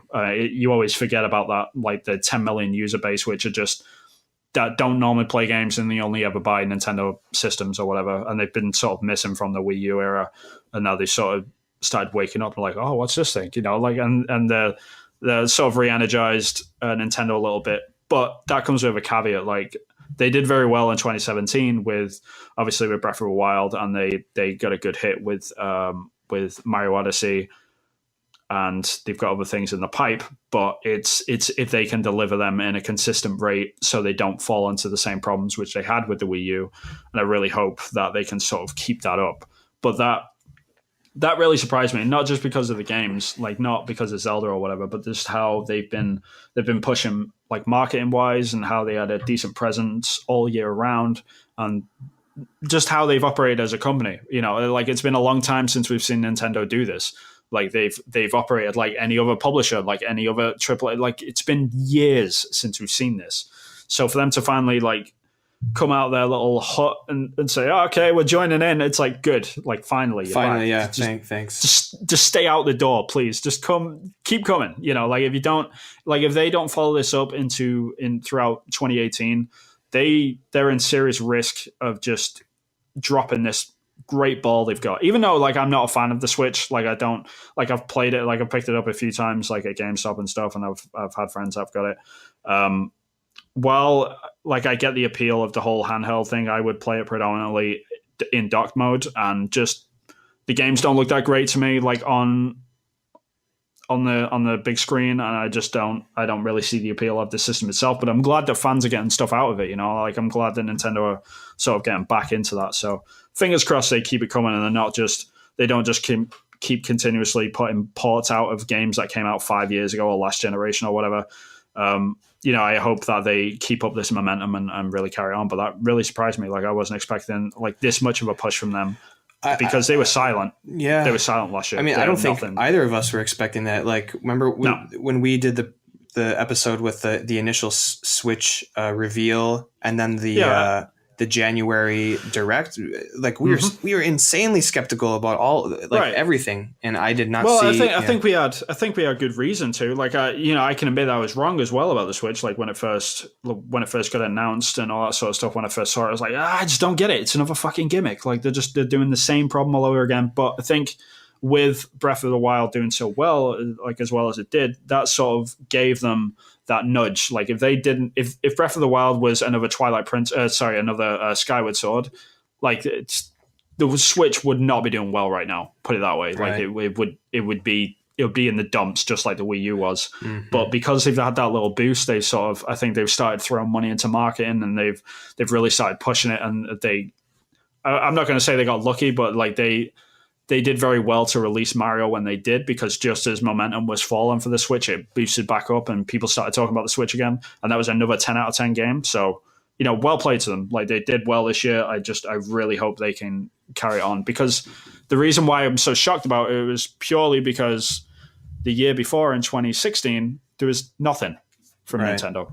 I mean, nothing. Like people were sort of talking about Zelda, but they weren't talking about the console. They weren't talking about the company. They weren't talking about the games that were coming out. They brought one game to E3. Right. They brought Zelda. And rightfully so, like in retrospect. But yeah, I mean, fingers crossed it carries on. That's my only caveat. Like I won't bang on about it too much more. Yeah, I mean, they need to start rolling out what the hell they're going to do in 2018, because that mini direct, I mean, while there's some stuff coming out, like that's not going to hold you out for the rest of the year. And sure. I got a Switch the day that Super Mario Odyssey came out. Nice. But it's actually interesting that you say that like we were severely skeptical of the Switch, but that's not to say that we are wrong, because, and I think you're right about that now that you said that, is like I haven't picked my Switch up since I beat Mario Odyssey. And right, there it is. And two, I actually don't really like playing it in handheld mode. I don't like the Joy-Cons very much. And a lot of people have said that as well. There's there's an analog stick directly under the fucking buttons on the right, and like your thumb hits it, yeah, and it just doesn't feel right. Now, I will say, this is I guess moving into my runner-up for biggest surprise. I love the Switch Pro controller. I think it's great. A lot of people have said that. I've heard that a lot. I'm surprised. Like, because it's got offset analog sticks. I've never owned a Microsoft console. I'm not used to that. I'm used to the PlayStation DualShock. Okay, yeah. I see how you mean. But I've had no issue with that. And then like there's like a matte finish on the bumpers feel great. It's a great controller. And is it worth $80 though? No, but no. That's the real question. No, but and I will say the rumble does feel a bit like it's like a step higher than what you get from like an Xbox or PlayStation controller. It does feel better, but yeah, they were sort of pushing that in January. Yeah, but then again, it's like if it was just a regular Rumble, like who gives a shit? Right. Yeah, it doesn't need to be there. But I love that controller, and I played 99.5% of Mario Odyssey on the Pro controller. I tried it in handheld mode. I'm like, I don't like this at all. So, if there's like a small game where I want to sit in my bed and play like Blaster Master Zero or something, like I'll do that. But that thing is going to be pretty much predominantly attached to my TV. And I'm fine with that. Like I don't fucking fly everywhere like all these IGN journalists that love their Switches because they take a plane. They take a plane every fucking Saturday, Sunday. Like, you or like for Greg Miller, who's flying around the country doing all these things. Like, yeah, that's great. But like, how many people jump on an airplane like how many times a year? Not many of us. Yeah. So you know what? Whatever. And that's the great thing about it is that it gives you the option to enjoy it on a plane. Yeah. So there is that. Like I totally understand that argument. I'm not trying to beg them because their job requires them to fly, right? That's not what I'm trying to say. But yeah, like sitting on the couch with the Pro controller, like I'm set. Like I'm happy with that. But I haven't picked it up since I beat Odyssey, and that was in November. That's worrying. Yeah, it's sitting on the floor. I can see it from here. We'll see. I mean, we will see. Like, I'm not like for all we know, they could come out at E3 like just swinging like motherfuckers. Like we just don't know at this point because like we've learned our lesson now, and we always do with Nintendo. Like they have this thing where they make like 3 really good games and they release them all at once. like in 1 year, and then they'll have 2 years of just lull, like nothing going on. It's a shame, and I hope that we're not going into that right now after Zelda and Mario. So fingers crossed. Yeah, hopefully they got something coming. But all right, Yep. Quickly for me, my biggest surprise is getting into the Wolfenstein series. So I just finished Wolfenstein 2, but I also played the New Order and the Old Blood for the first time this year. Now, I didn't grow up with a PC. I didn't play Wolfenstein 3D when it came out. I didn't play that weird kind of occult reboot that came out in like 2009. So Wolfenstein has never been on my radar ever. Right. I never thought like, oh man, I want to play some fucking Wolfenstein. But I just picked up, I think I played the DLC first. I picked it up on a sale and just had a great time with it. I'm like, well, let me play that Old Blood game everyone's talking about. And I played that and I fucking had a blast. And then of course, when Wolfenstein 2 was announced, I'm like, oh, I got to play this. And I love it. Like, and the thing is, like, BJ Blazkowicz, he's an awesome character. Like, there's so many memorable, like, they flesh him out as a character. Like, you feel for him. Like, he has agency. The ragtag group of resistance fighters, like, they're all these, like, colorful characters, and they all have crazy personalities. Like, I love where this game is going. And I basically can't say anything that happens in Wolfenstein 2. But there are some great, crazy moments in that game. It's just, I'm so looking forward to, hopefully, I know people have said it hasn't sold well, but hopefully they make, I don't know if it's going to be a trilogy or whatever. It seems like it's leading to that, possibly, but yeah. I'm pretty sure they will. I mean, Bethesda have got a good head on their shoulders. I mean, they know they've got magic. Even if it doesn't sell well, they'll push it through. Right. I think, if they don't finish that off as a trilogy, I'd be shocked. Oh, I'd be really shocked. I'd be shocked and severely disappointed. So from an old IP that I've never thought about in my history of gaming to a series that I can't wait for the next game to come out. Like, super surprising that I didn't think I would get into Wolfenstein, and I had a great time with all three of those games. No, it's cool. I mean, that's the good thing about what Bethesda's been doing over the last few years with Doom, with Wolfenstein, and I think they're redoing Quake now. Just a whole like resurgence of these old IPs, which everyone thought was going to be dead, but then you get a publisher that cares about them and knows what their soul is, sort of thing, and they're like, okay, we got to give this to guys that know what they're doing, and sort of bring this like to the current generation in a way that it resonates with fans of the old IP, but also, people that have never played it before can pick it up and enjoy it for the first time, like like you've never played a Wolfenstein game and you're fucking loving it. Yeah. But like there's guys like me that I used to play on the PC when I was a lot younger. I used to play Wolfenstein and Doom. I played all them games, but the games that are coming out now are just as good and they feel like they're in the same universe. And it's great. Like, I love the fact that they're doing that, and I hope that they carry this trend on. It's pretty crazy that they took these old IPs and they nailed both of them, Doom and Wolfenstein. Like, how that's crazy to me. Like, how did you manage that in two separate studios as well? So that's something to do with Bethesda, right? That's a good point. They've had their fingers in that pie somewhere, and they're doing something good. So, like, well played to them. I'm happy. Like, I hope that they carry on doing that, and I hope they pick up like some other crazy IPs. Like, if they picked up like Unreal or something, that's not going to happen, obviously, because Unreal is an engine or whatever. But I mean, I hope they carry this trend on. It's great. Yeah, I'm definitely looking forward to pretty much anything that Bethesda does. I keep my ears great up. Studio. They make some great games. All right, moving on to our final category before our game of the year, top 3 and honorable mentions. The worst game that we played in 2017.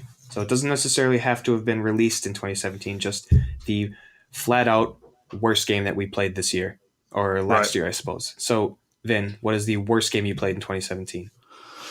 It's probably a bit of a controversial one because I know there's a lot of huge fans of this game. But for me, it was just like the worst piece of shit I've probably played in a good. It's a good 5 years, man. Like, I haven't this. It's been a while since I've put this sort of much, not really faith, but I gave it that much credit to the point that I wanted to buy it and put it into my system, and like just turned out to be absolute garbage. But Final Fantasy 15 is. I thought this might come up at some point. My God, what a piece of crap! I mean, I'm a huge Final Fantasy fan. I own every single game from the main series, including 15 now. Thanks, SquareSoft, you fucking got me.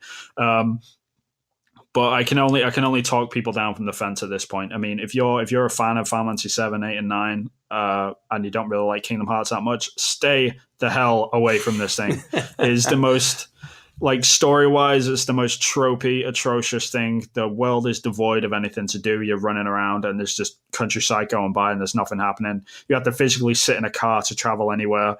And when you do, you're literally sat in a car for 15 minutes to get to your next location, which is just like an island of shit to do in the middle of nothingness. And it's just that over and over again. It's horrible. Like, it's the worst thing I've played. I got 10 hours into it and I was like, no, done. I'm done with Final Fantasy. I'm done with Square Enix sort of like pushing this whole nostalgia thing. I've pretty much got no faith in Final Fantasy 7 at this point, because I think it's going to be the same deal. I mean, it's episodic. It's not being done properly. I don't think it's going to be tough to even look at, and I think everyone's getting excited over nothing. So yeah, Final Fantasy 15 for me was just the biggest disappointment of probably this decade. Like, I know, like, I gave my biggest disappointment to Assassin's Creed this year, but like, if there was a decade award, it would be Final Fantasy 10. Final Fantasy 15. Sorry, seriously, it was horrible. Like, it was terrible. Just don't do it to yourself, Evan. Just don't do it. Well, if you want to stretch it to a decade, easily the most soul-sucking piece of shit that I've played, if not in the decade, definitely in 2017, was Lego Harry Potter years 1 through 7. I think this is hilarious. I think this is really funny. Because I was the one that sort of like semi-convinced you to buy this. Like, I didn't actually tell you, hey, you should buy this. No, but I wanted to buy it. Yeah. I mean, I was the one that was like talking about. It's like, yeah, I really want to pick this game up, but like, I'm waiting for a sale. That's right. Yeah. I think that's what sort of triggered it in your head. I think you're right. Yeah, I do remember that. Yeah. So we probably got it around the same time, and I played it. Like, I got through the first 3 movies or whatever of the game, and then you died. No, I didn't die or anything, but I just like, I was like, yeah, I'm kind of done with this. I mean, I'll get back around to it, and I took my time with it. You know, I didn't play like it hardcore, but I know the way you play games is completely different to how I do. Yeah. And like, I know, like, the second you booted up that game, like, okay, I've got to finish all of it. And you did. Like, you did it in like pretty much 1 week. You finished that game. I'm like, how did you finish that in 1 week, man? It's the most boring thing ever. Yeah. I swear to God. Yeah. They should have called it Lego Harry Potter 7 years of your, like, 7 literal years of your fucking life. Absorb your soul. This game was so offensively boring and an utter waste of time that, like, I will never, ever play a Lego game ever again in my entire life. They're all like that, man. All of them. I played Lord of the Rings. Yeah, I played a Lego Lord of the Rings not too long ago, and it's the same deal. Like, you're collecting Lego bits, and you're just like these really kiddie-based puzzles, and it's like, that's the thing. Like, that's the thing that we got to give the caveat to, is like, it's a kid's game. It's clearly a child's game. If I had a kid and my kid's like, hey, Dad, let's play Lego Harry Potter together, it's like, okay, sure, I will sit on the couch and play with my kid. But fuck, man, like, and I'm a Harry Potter fan. You know, I own the fucking Blu-rays on it. I've seen. I've read the series probably twice. I haven't read it 3 times, but like, the reason I bought it is because I like Harry Potter, and the reason that kept me going is like, I want to see what they do, you know, with each book, right? And they don't really do a lot. You go into a room and you fucking throw a spell at every single part of the room until Lego pieces fall out, and then you put something together and you move on to the next thing for like 15 fucking hours. It's like, oh my God, this game. It's a long game. Sucks. Yeah. It's so. I can see why it was split much. into 2. But I can see why it was split into 2. But you are totally right that I played the game wrong. That I like bowled through it, and it's not the type of game that you should be playing, because every single room, every single piece of it's exactly the same. You're doing the exact same thing. But yeah, that game. I mean, I remember when I was playing it, my wife looked at me and she's like, "Why are you playing this? Like, it looks really boring." And I was like, "Yeah, it is kind of boring." But then I said to her, the same thing, which I'll say to you, is you got to remember, this is designed for someone that's like 10 years old, maybe less, Right. like maybe 7 or something. This is the one game they got that month or what, or that like quarter even, and they're just playing that game. Like they're just chipping away at it, and they find all this shit fun, you know, like they're like collecting the little things, and they get really excited when they finally put together. So I get that side of it, but at the same time, like I'm one of them people that sort of says, you know, there shouldn't be any excuse. Like there's no wrong way to play a game, sort of thing. I'm also one of them people, so I totally understand like your viewpoint as well. But I just don't think I put as much time into it as you did, so I didn't see it as like aggravating as you did. But like I totally get it. You ever see that movie Click with Adam Sandler? He gets like that remote. He makes that remote control. He can like speed up his life. Saw the trailer, never went near it. I was like, "Fuck that." Yeah, I've only seen the trailer myself, but you sit a little 7-year-old down. By the time he's done with it, he's gonna wake up. He's gonna be like in fucking high school. He's like, "Dad, what happened?" I'm like, "Yeah, it fucking took 7 years of your life. you missed all of junior high school." Yeah, fuck that game. I'll never play a Lego game again. I can't. How could you play that and then think, "Oh, Star Wars came out. Let me do the exact same thing again." Like that fucking blows my mind. Yeah, there's hardcore Lego franchise fans, you know, like they just play them games constantly, and I'm just like, how are you doing that? I would rather take a people love crack at playing Mahjong to get that final trophy in Kiwami 2 by myself without my wife's help than fucking play another Lego game. Fuck that game. All right, I'm done talking about that game. I'll never consume another Close piece the of, lid on that one. Yeah. You better put the lid on the cauldron. That one. No, the Lego box. Oh yeah, shit. That's better. You missed it. Sorry. You missed it. All right. It's all good. So coming to the main event. The main event. Yep. Game of the year 2017. So Vin and I are going to list our top 3. Are we doing this in? Are we going like 3, 2, 1, or do you have? Yeah, like I'll go 3 and then you go 3. Okay. Then... All right, Vin. So what is your number 3? My number 3 is Hellblade: Senua's Sacrifice. I haven't gotten around to this game yet. I do want to play it.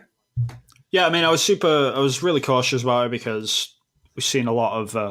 I don't even know if we've seen a lot, but I'm sort of over the whole Norse mythology thing. Even though we got like a new God of War coming out in Norse mythology and stuff. But like I'm just not that into Vikings and all that sort of stuff. You know, everyone's into that stuff. But I'm into the a bit earlier than that. I'm really into like Celtic, sort of prehistorical, like pre-Roman, like invasion of England and all that sort of stuff. And I love all that old Irish, Gaelic, Scottish, that sort of old stuff with like the painted woad on people's faces and stuff. So when I first saw it, I was like, oh man, I heard it's a Viking game, but she really looks like a Celt. And then I looked a bit more into it, and then I learned that she's actually from the British Isles, and she's gone over to like the Celtic. She's actually a Celt from the British Isles, but she's gone over to the Northland, which is interesting. Which would be Scandinavia and all that sort of stuff. That's initially what got me into the game, but playing the game itself, like the whole mental state of the main character is just completely engrossing. It's something I've never seen before in a game, and it's something that's completely sucked me in, and it's fascinating. Now, I can't really say too much about it, otherwise I'll give it away, but like when you first like start the game, you've got like 5 different voices talking to you, and they've all got their own they've got their own different accents, and they've all got their own personalities. But like, and you can tell like the girl, she's sort of aware of them, and she's trying to like ignore them almost, but she sort of acknowledges them at the same time. And they're constantly like commenting on what you're doing. They don't really give you too many hints. I mean, that's sort of what it's meant to be there for. It's not overly overbearing though. Like it doesn't hold your hand or anything, but like, if she's climbing a ladder or something, like all the voices will be like conflicting with her, saying, "Oh, she's climbing a ladder. What's she going to do when she gets to the top? Is she going to be okay? Like, oh, she's too weak for this. She needs to turn back. She should turn back." And they're all agreeing with each other, like, "Yeah, she should turn back." And she's just like trying to trudge through it, and just the whole psychological aspect of the game mixed with this. It's absolutely gorgeous. The fact that it was only built by like 20 people is mind blowing to me. Like such a small team that built this game. The art style of it, just the whole mental state of the main character just really pushed me through to play the game and really enjoy it. I mean, the combat isn't that great. Like it's so mediocre. It kind of reminds me of it's very Zelda-esque, where you just lock onto a character and you do that little shuffle side to side and you've got to block and hit, and that's pretty much it to the whole game. But just the atmosphere by itself, and if you're into history and stuff, then I think you'll get a lot out of it, because it does a lot for the sort of like historical side of me. Like I'm super into that stuff. So yeah, I mean, I just really enjoyed it. I thought it was a great addition to Team Ninja's. Was it Team Ninja? I think it was. No, not Team Ninja. Fucking hell, what the name? Ninja Theory. Ninja Theory. Sorry, Yeah. Christ, I can't even remember. God, yeah, top pick for Game of the Year. No, yeah. I mean, I just really enjoyed it. I thought it was a nice little atmospheric piece. I think we need to give more credit to these quote unquote AA studios. The people that are like half indie but trying to push out AAA sort of quality games, even though they're not as long. I think there's definitely a room for that. There's room for these games that look absolutely stunning. They're interesting little pieces, but they're not super long experiences. I think we need more games like that. So I want to give as much credit to them for that as possible, so we can get more games like that. So yeah, I mean, Hellblade: Senua's Sacrifice, if you haven't checked it out, totally worth it. It's only like $20 or something. It's constantly dropping down on sale. But just, yeah, super interesting game. I just haven't seen anything like it before, like in terms of the whole psychological aspect of it. And I implore anyone to go and check it out. It's really cool. Yeah, it's definitely a game that's on my list. And I remember leading up to the Game Awards, I had picked the woman who did the motion capture to win the I don't remember the name of the award, like the performance or whatever, performance best award, performance. Because just from what I had seen, it seemed like that was going to be the pick, and sure enough, it was. Yeah, it's definitely on my list. Well it's a game deserved. I want to play. Yeah, super interesting game. I can't get enough credit. So yeah, should definitely check it out if you can. Awesome.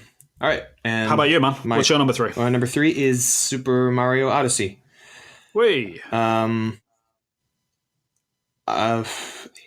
80 hours and 999 power moons later. Nice. I can definitively say it is the best 3D Mario game, in my opinion. I know a lot of people hold the Galaxy games in high regard. I'd never owned a Wii. I ended up, thank God the Wii U is backwards compatible. I ended up playing the Galaxy games within the last year, I think. And although they're great games, I think, I just... I hate the nunchuck, and I hate motion controls, and that game is full of it. And I think that although those games are great, I just think Odyssey does everything better. I don't know. And, a lot of people are talking about how, like, oh, if you climb a tree, you get a moon. If you look over here, you get a moon. And I don't really understand that argument, because, and I'm actually going to parrot Jeremy Parrish of Retronauts fame. He wrote an article specifically about Super Mario Odyssey, where he talked about traditionally how Mario games worked is especially later Mario games, where they weren't as difficult as the early 2D games, like the original Super Mario Brothers or Super Mario Brothers 3. I agree with that. Yeah. Lives don't really mean anything in those games, because any person who plays video games will end up racking up so many lives that the punishment for dying isn't so severe. But right, it's empty. It's an empty threat. Yeah, almost. because you end up just, halfway through the game, you'll end up having like 50, 60 lives or whatever. But for the amateur, like my wife, like we've sat down and played some, side-scrolling Mario games. The games are too difficult for her. So there's this weird gap between the people it's too easy for, that rack up 50 lives, and the people that like lose the 4 lives that they start out with in the beginning of the game. And it creates this weird gap that Super Mario Odyssey fills, because there are so many moons, surface level. The people that aren't necessarily good at platforming games can feel the sense of accomplishment by getting some of the more easy to find moons. But the deeper you dive into this game, some of the moons are so like head-scratchingly. I wouldn't say they're. A lot of people said that they're insanely difficult. I wouldn't say that, but they're difficult enough that people who are used to playing platformers there is a hefty challenge, especially after you beat the game. The game opens up into like round 2, where it's like, okay, you've made it this far. Now let's see what you can actually do. So it actually, so this is one thing I like about it. It gives the person, the amateur and uh, someone who plays video games a lot, it gives both of those people room to feel accomplished by searching this world and poking and prodding at it and exploring and getting these moons. So a lot of people say Interesting. there's moons everywhere, but it's like I don't really understand that argument, because I think there's enough there for all kinds of people to feel like they're actually progressing in the game and getting somewhere. And another thing I like about it is a lot of the moons aren't like platforming based. A lot of them, like there'll be a picture, and it's like it's a very like it gives you a hint at where the moon could possibly be, but you kind of have to decipher what the picture is trying to say. And what it'll be is it'll be a picture of something that you've probably come across in one of the other worlds. You're like, oh, this looks like something. So you go back to the world, and it ends up becoming some like a kind of like a not a detective game, but it becomes more of like a puzzle where you're trying to figure out where exactly this moon is. And so you have all these different kinds of moons. You have the moon that you can climb a tree and get. You have the moon that you have to complete a really, really super challenging platforming section like Mario games of old to get. And then you have these ones where you have to like know the world inside out because you've explored it so much trying to find these moons that you remember a section and you go back there and you try to figure out moon. And then when you get it, you feel like the smartest person ever. And old Mario games didn't really have anything like that. It was mostly like, Super Mario 64, jump into a painting. It shows you the star you need to get, and it gives you a hint at what to do. You get the star, you get kicked out, and you get back in. Odyssey kind of does away with all that. It's like you get into a world, and all the moons are there. You just need to find them.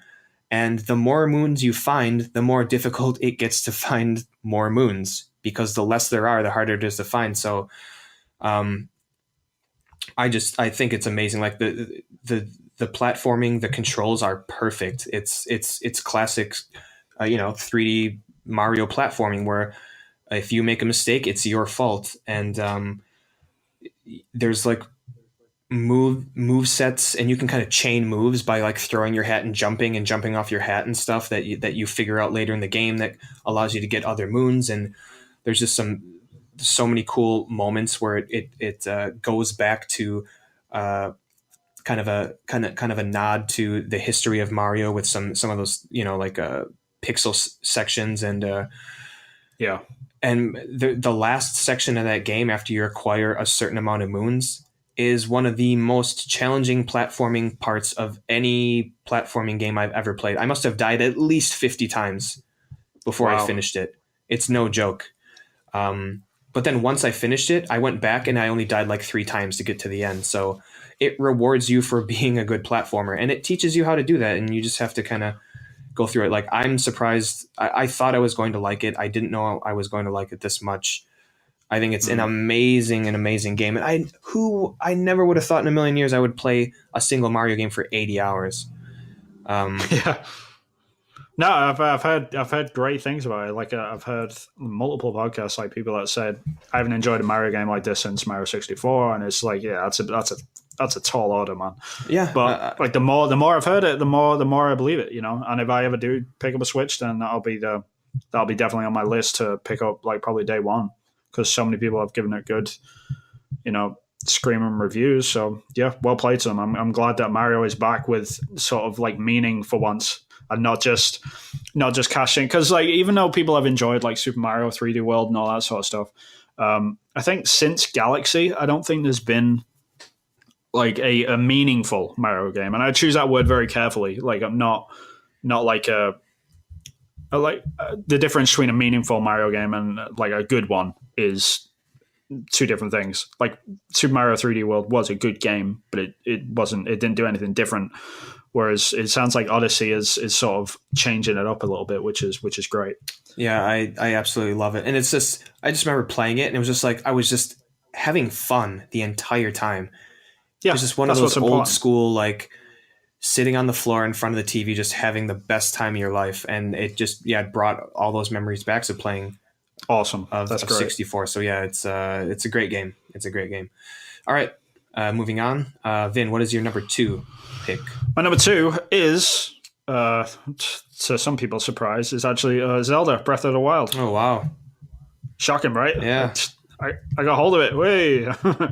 No, I had a brother-in-law that's got a Wii U, and it was just hanging around. I was like, "Hey, can I borrow this?" And he was like, "Yeah, man, no one's using it." And I was like, "Yeah, don't blame you." So I took it back to my place, and I ended up buying Breath of the Wild, and I stuck it in, and I was playing it for a while, but then I realized I had this beefy gaming rig which I just built, and I figured, hey, I wonder if like emulation does any better. And I ended up playing the game in like 4K or something. And I was like, okay, this is better. Oh wow! So like, lucky. Yeah, so I've got the game at hand, but I've been playing it, and it's been great. I mean, I love it. I think it's a really nice nod back to the old Zelda games, to like Link to the Past and things like that, where it doesn't tell you anything really. It's sort of like, it's very hands off, and it's like, yeah, go for it. Let's see what you can find, sort of thing. The game has got a copious amount of charm that I can't really like point to many other games that have. So it's it feels like a Studio Ghibli game almost, if that makes sense. Yeah. Like the art style wise and just like how they shade everything. I love the shrines. I think the shrines are great, but ultimately the reason why it's not at the top of my list is for a few reasons, mainly being around the story. I think is really lackluster. I think it's just a pretty much a cash in for another Zelda game. It's like, oh, Princess Zelda, oh, Ganon's here. Hey, what are the odds? Hey, Hyrule. It's like the same. It feels like the same sort of thing. I mean, I know there's a lot of people out there that would disagree with that, and they say, well, there's enough difference there to push me through, and there is. But I think the biggest reason why the game isn't at the top of my list is mainly down to the combat, which is the thing which I probably do the most in them sort of open world games. Like, I like fighting things, whereas in Zelda it doesn't really feel like I need to. Like, you don't gain anything really out of fighting anything in the world almost. Well, the further you get in the game, the less you actually need to fight. Right, exactly. And it's a shame, because it's like, all right, there's a group of goblins over there. Like, okay, for what? Like, okay, they've got a treasure box there, which I open. It's just, hey, it's 20 fire arrows. I'm like, yeah, great. That's because I needed those. So, and you don't gain any experience or anything. There's no real incentive to get them for the weapons that they've got, because all the weapons break in the game, which is like one of the most arduous things in the world. Like, I hate, like, if it had that taken out of the game, at least, like, I would feel great about it, but the whole weapons breaking thing, like, completely, it hurts my soul. But outside of that, they're pretty much the only bad things I can say about it. Like, everything else is absolutely fantastic. The puzzles in the game are top rate. I think the game is charming as hell. I love exploring it. I love the fact that you can just be walking around and you see like the line of rocks and one of them's out of line. You're like, what would happen if I push that into line? And then it does it, and then like it's a secret, and you're like, oh great, that's awesome. I like them moments, but if it had more variety of that stuff, like, I'd probably enjoy it a lot more. But yeah, I mean, I'm really enjoying it. I still haven't finished it, but I've played enough of it. I played about 40 hours of it, I think, at this point, to say that I can. Yeah, I mean, I'm enjoying it. I am really enjoying it, and I'm glad that Zelda's back in some meaningful way. But it's not quite there. The fact that it's got like 97 on Metacritic blows my mind. That's fucking ridiculous. Like, no, it's not a 97, man. It's really not. Like, it's a solid like 4 out of 5 stars for me, but it's not that high up the list, I don't think. But I get the appeal of it, and I understand why, like, Nintendo fans that have been gone for a while haven't really been playing that many video games, and they've come back and they've been like, wow, Zelda's back and this is amazing, and everyone's giving it 10 out of 10s, and that's great. And I love the fact that everyone's enjoying it, and we've got this wave of Nintendo fans coming back and everyone's loving it. But yeah, a few grievances, but I actually really enjoy it. I think it's a great game. Oh, I'm happy to hear, because I knew that you had played it recently. I found out, but I didn't know exactly how you felt about it. I felt about it. That's great to hear, because it's actually my second pick as well, right, for most of the same reasons. Funnily enough, last episode we had a big conversation about Breath of the Wild and Horizon Zero Dawn. Right. So yeah, I haven't listened to it yet. Right. So I'm not gonna go on too much about it because we went in length about both games. But I actually agree with you. I think the fighting is the least important and / worst part of the game. Yeah. The fighting hasn't evolved since Ocarina of Time. You Z target, and then one thing that I hate is this Link just does these little baby side steps and backflips. It's like, where's my Yeah, dodge roll? Give me a fucking dodge roll. Yeah, it's just super boring, man. Yeah. You've got these weapons that are constantly breaking, so you're never really attached to any of them anyway, and then you're constantly like fighting the same things over and over again a lot, like because there's a lot of goblins in that world pretty much, and then there's a lot of lizards, and then there's a lot. It's like you run into, like, each area that you go into is just a bulk of a certain type of enemy almost, and it's like, oh, okay. And once you learn them, you can sort of, like, they're not too hard to figure out, and the combat it's just super weak. It's not a very good combat system, but where the combat lacks, like other parts of the game really pick it up, and I think that's what people are attaching themselves to, is the whole world exploration, and that's the part that people are sort of saying, look at this, look how amazing this is, and it's like, yeah, it's pretty great. Oh, definitely.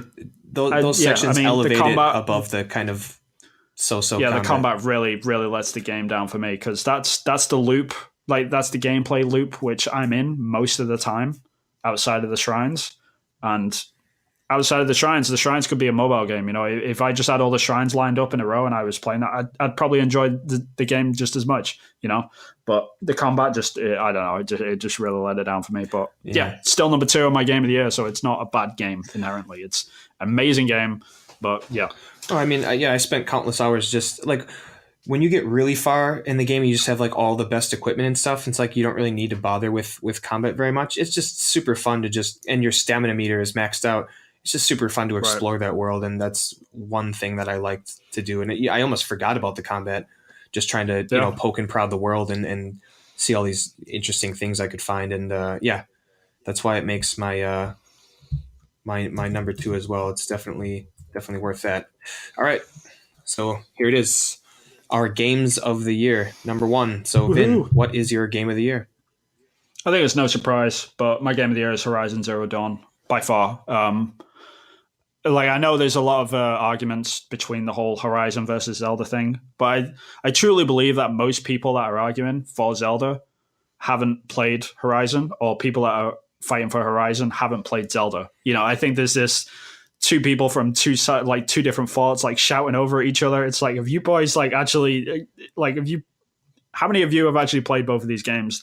That's the one question I ask people when it comes to this discussion. But Horizon for me is just, it does so many things right, and coming from the studio that it came from after Killzone blows my mind. Like, how that studio with, like, soulless FPS games came to Horizon Zero Dawn is just beyond me. Like, the world is absolutely gorgeous. Like, the whole sense of culture that you get out of the game, the story is awesome. Like, and it gets better as it goes. The combat is intuitive, and just, you're constantly thinking about things in the moment as well. The whole elemental aspect of, like, how you fight the creatures, the whole tactical aspect, it almost feels like Shadow of the Colossus in some ways, where you have to figure out each of the monsters and when they start interacting with each other. So you've got, like, one type of monster in a battle and another type of monster in the battle as well, and you've got to constantly think on your feet, like, okay, I have to do this for that guy, and I have to do this, like, everything, all this stuff that comes together. The fact that it should, in theory, fall underneath its own weight, but the fact that it doesn't, and it holds up flawlessly to the point that it's pretty much bug-free as well. The fact that the game is so polished as well, incredible. Like, such a great piece of work, and I can't give enough credit to it. And I really hope that we see more from Guerrilla in this respect, and I hope it sort of inspires other studios that think they're sort of stuck in this niche of, this is what we do, and they sort of break out of that and think, all right, well, if Guerrilla can do that from Killzone to Horizon, then we can do this from X game to Y game. Like, I really hope that we see more of this stuff. So, yeah, I mean, just for me, like, just the combat, the whole gameplay loop, trying to figure out, like, how to defeat each of the monsters and stuff like that. Just the story as well, like, it kept me through all the way to the end, and I was fully engaged, and I loved it. I thought it was great. Oh, it's a great game, and anyone who hasn't seen, I think I plugged this last time, Danny O'Dwyer's no clip doc on Oh yeah, how that such a great. came to fruition. Yeah, it's awesome to see. It was on the Anyone that doesn't watch Danny O'Dwyer's No Clip series, by the way, needs to go over there and just sit down with some popcorn for a day and just watch everything that guy does, because I've been watching him since day one, since he left GameSpot, and what that guy is doing is important, and people need to support him and go over there and watch. He's making documentaries about how video games are made. Like, we need these sort of people in our industry. there's so nothing else go out there support doing him. it except like Yeah, go support him. Like that, I can't egg him out enough. Like, go. yeah, no, that is a great pick. Horizon's an amazing game. I platinumed the game and I 100%ed the Frozen Wild, so that gives you an idea of how much I liked. Yeah, for sure. gameplay I mean, the one thing which I think Zelda does do better when it comes to Horizon is, well, two things I should say. The first thing is the puzzles. I think are much better in Zelda. Just the whole like world exploration. If Horizon had that, where they had like puzzles within the world, like it'll be on a whole different level. But the other thing about Zelda over Horizon is just how much charm there is in Zelda. Like you don't get that fuzzy family feeling almost, like you do like from a Studio Ghibli movie or whatever. Like Zelda has that, but Horizon doesn't. But Horizon's a lot more of a serious game, I would say. Like it's a very different beast in that respect. It's more combat based as well, right? It's right. It's not necessarily like the world looks absolutely stunning in Horizon, absolutely beautiful, and there are things to collect, but just due to the nature of just in general how open worlds work, it's more traditional where there are icons on the map of where things are. So you're not exploring the empty spaces. You're just kind of going towards where the icons are to find stuff. And the combat sort of fills in them gaps between them as well. I think that's the important thing, which I'm trying to probably sort of get to, is the fact that in Zelda, like when you're trying to get from puzzle A to puzzle B on the map, like the combat in between is boring as hell. But in Horizon, the combat is the best thing about it. So you're sort of excited to explore, to get out. Whereas it's not as much as a thing for me personally in Zelda. But yeah, I mean that's my thing. But how about you, man? What is your game of the year? What is your number one pick? Well, my game of the year is no surprise to anyone, Yakuza 6. Oh yeah, yeah. It's I think I called it when I beat it in January of last year. And yeah, that sentiment has, even playing Breath of the Wild, Super Mario Odyssey, and Horizon, that sentiment has not changed. And I totally understand if this isn't on anyone's game of the year, because number one, you should probably play 5 other games before you get to part 6. So there's definitely a huge wall for people to climb over. And so I'm really interested to see how this game is received in the West in March when it finally comes out in the West. Yeah, because I think the first Yakuza game that a lot of people have played is Yakuza 0. You cannot jump from Yakuza 0 to Yakuza 6. So whatever journalist is, or guy working at person working at IGN, they have to give it to someone who knows the series, and the people that know I was the going to series. say it'll be the hardcore fans. Yeah, only, and the people really. that know the series love the series, and if you like Yakuza, you will love this game. It is the pinnacle of the series. It is the story. It is the perfect bookend to the saga of Kazuma Kiryu, and it's the first game built for the PS4 and the Dragon engine. It's not cross-platform, so they could they could make the game look like a fucking current gen game. I mean, Yakuza, no, I know, I get like that. Yakuza 0 is a great game, but yeah, it looks rough. I mean, there's muddy textures galore. I mean, there's muddy textures in Breath of the Wild, but it feels like it's like the Yakuza game that everyone's wanted. It's like, we want a current gen Yakuza game. We want a game that feels like it came out just now, and that's what this game is in every sense of the way. They totally they renovated everything in this game. They updated it, just tons of quality of life updates in this game, and just it's crazy. Like, you can play a fully working Virtual Fighter 5 in a Sega arcade in Kabukicho And then Awesome. it's insane. And then you can play Fantasy Zone. You can play darts. I've spent hours just playing baseball, trying to get 10 home runs in a row. It's and then the side stories are crazy. Like, I mean, we talked about this. This guy's was gonna. Yeah. I mean, I do. This is like, I know, like, it's sort of turned into like a bit of a joke on the podcast at some point, like where you're just constantly talking about Yakuza or whatever. It's like, it's kind of funny. Like, we're capping off like 2017 with this, Right? But it is. Like, my main questions would be really: is this like the last one of this quote unquote series then, or is it just this guy's story that it's finished off, or is it not finished off at all? Like, could they continue on? I'm almost 100% certain that this is the final chapter in Kazuma Kiryu's story, who has been the main protagonist of the series since the beginning. Right. They're doing an Yakuza online game that has a new protagonist. I don't know what they're going to be doing moving forward. There are other characters. Yeah, that could be weird. Yeah, there are other characters in the series that they could possibly tell a side story with. I mean, even in Yakuza 0, they fleshed out one of the other characters, Goro Majima, who was just a side character in the original series, and they actually fleshed him out. Like, he was a more interesting character than Kiryu was initially in Yakuza 0. So it's not to say they can't write an interesting side story with other characters, but even if they don't, I'm satisfied with this game.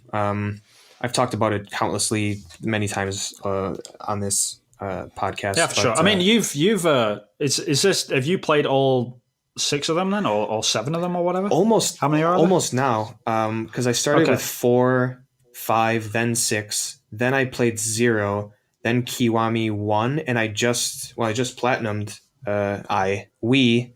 My wife and I just platinum Kiwami 2. So it's fucking crazy. Right. I played 4 Yakuza games in 2017. That's pretty impressive, man. Considering how long them games are as well. I did the math just before the podcast. It's about 260 hours I put into 4 games. I mean, I think I put less hours in World of Warcraft. So yeah, let's not. Yeah, like it's a great game, and you know what? If people play it, like, I recommended Yakuza to Mick Womble. And he played 0, and he got like 10 hours into it. He's like, I do not like this at all, and he gave it away.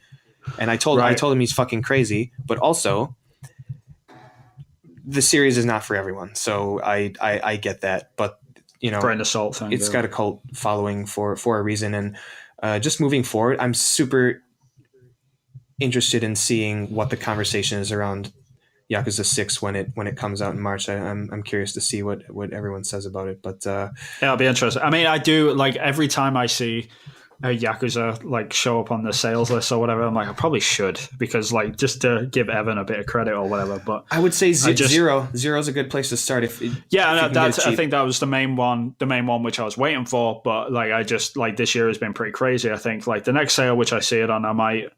I'll do it for you, dude. I'll pick it up. I appreciate it. I'll try it out. Yeah. Let me know what you think. I'll definitely look. I'll come back on the podcast at some point and be like, it sucks. It's garbage. Like, what were you thinking? It was horrible. Like, this is wrong with it. hey, let me have it if that's how you feel. But I will say, Horizon Zero Dawn was my number 3, and then Super Mario Odyssey came up and knocked it to number 4. No, Still. An amazing game. In almost any other year, it probably would have been number 1 for me. Yeah, but I mean, this is the problem. Insane year. Yeah, I mean, if Zelda and Horizon were in different years, I mean, it would be such a great year, like, good couple of years for gaming. Like, there'd be no contest almost. But the fact that them two just coincided pretty much around the same time as well, they came out within 2 weeks of each other, which in retrospect is fucking crazy. Yeah, that shouldn't have happened. I'm like, that's insane. That it did. Right. And I mean, I feel bad for, like, each respective studio, like both the people that worked on Zelda and both the people that worked on Horizon, because, like, all these accolades are coming out and they're constantly just up against each other. And, like, in any other year, like, these people should be going down in the vault of greatness, you know, of all time, sort of thing. But because they're head to head, you know, they might miss out on that a little bit. So, like, I sort of feel bad for that. But, yeah, they kind of I totally respect it. They kind of got pushed into a UFC octagon with each other when And they shouldn't have done. They shouldn't really. have, yeah. Like the fact that, I mean, even in this episode, like I've been comparing them, but I sort of have to, you know, like especially when it comes to which was the best game of the year. When it comes to game of the year conversations, I agree. Yeah, it's hard, and we shouldn't be having that conversation, is what I'm saying. But it's tough. It was a really rough year for that, but you know, I think this year is going to be just as bad, especially if we get games like Red Dead and if Anthem, which is due to come out this year, actually does make it. And yeah, so just God of War. There's a lot of other great stuff that could be coming this year, so it's rough. It's looking good, and fucking not a bad year. The Yakuza studio is making a Fist of the North Star game. It's like, how could I heard about this? Like as soon as I saw it, I was like, Evan's gonna be losing his shit, because I remember you talking about that anime. Actually, when we did the episode where you asked me what's my dream game and who would make the game, I originally said Platinum Games making a Fist of the North Star game. In retrospect, the Yakuza team is a totally better pick for a studio to make. I was going to say, like, Platinum are a pretty hit and miss studio. Like, I wouldn't trust them with anything, really. Like, when they make good games, they are great games, don't get me wrong, but I think they can really fuck up a game as well. So well, I'm kind of glad they didn't get it. I already pre-ordered like that $120 special edition, like a sad sack. So yeah, I'm excited for you, man. I am excited for you. It's gonna be great. Shadow of the Colossus and then Fist of the North Star. Can't complain. Yeah, and then we got that Eco remake coming. Oh wait, no, we don't. I hope that happens at some point. We'll see. Anything's possible after the great year that was 2017 in video games. All them Blue Point employees that are listening to this podcast episode. Yeah. If you're listening, Eco, please. Eco. Please make Eco. I would love it. Yeah, anyway. All right. So that's going to do it here for us at Podcast Reload. Indeed. If you want to join us on the show, you can reach us at one of those places, which is above this fucking blurb. podcastreload@gmail.com, at podcast_reload on Twitter, and you can catch me at thestanduser on sifted.net, Giant Bomber Twitter. If you want to join us on the show, you can reach us at one of those places, just like our guest did, with your mic make, an email address, your Skype name, and what time you're available on the weekend. And we will get back to you and get you on the show. So, closing out the show, Vin, do you have any shout-outs, Twitter handles, thank yous, plugs? Not really. Go watch Daniel Dwyer's No Clip series. Like, seriously, like you'd be stupid not to. Go watch it. It's amazing. Definitely. If you're interested in video game development and especially Horizon Zero Dawn, it's definitely worth a watch.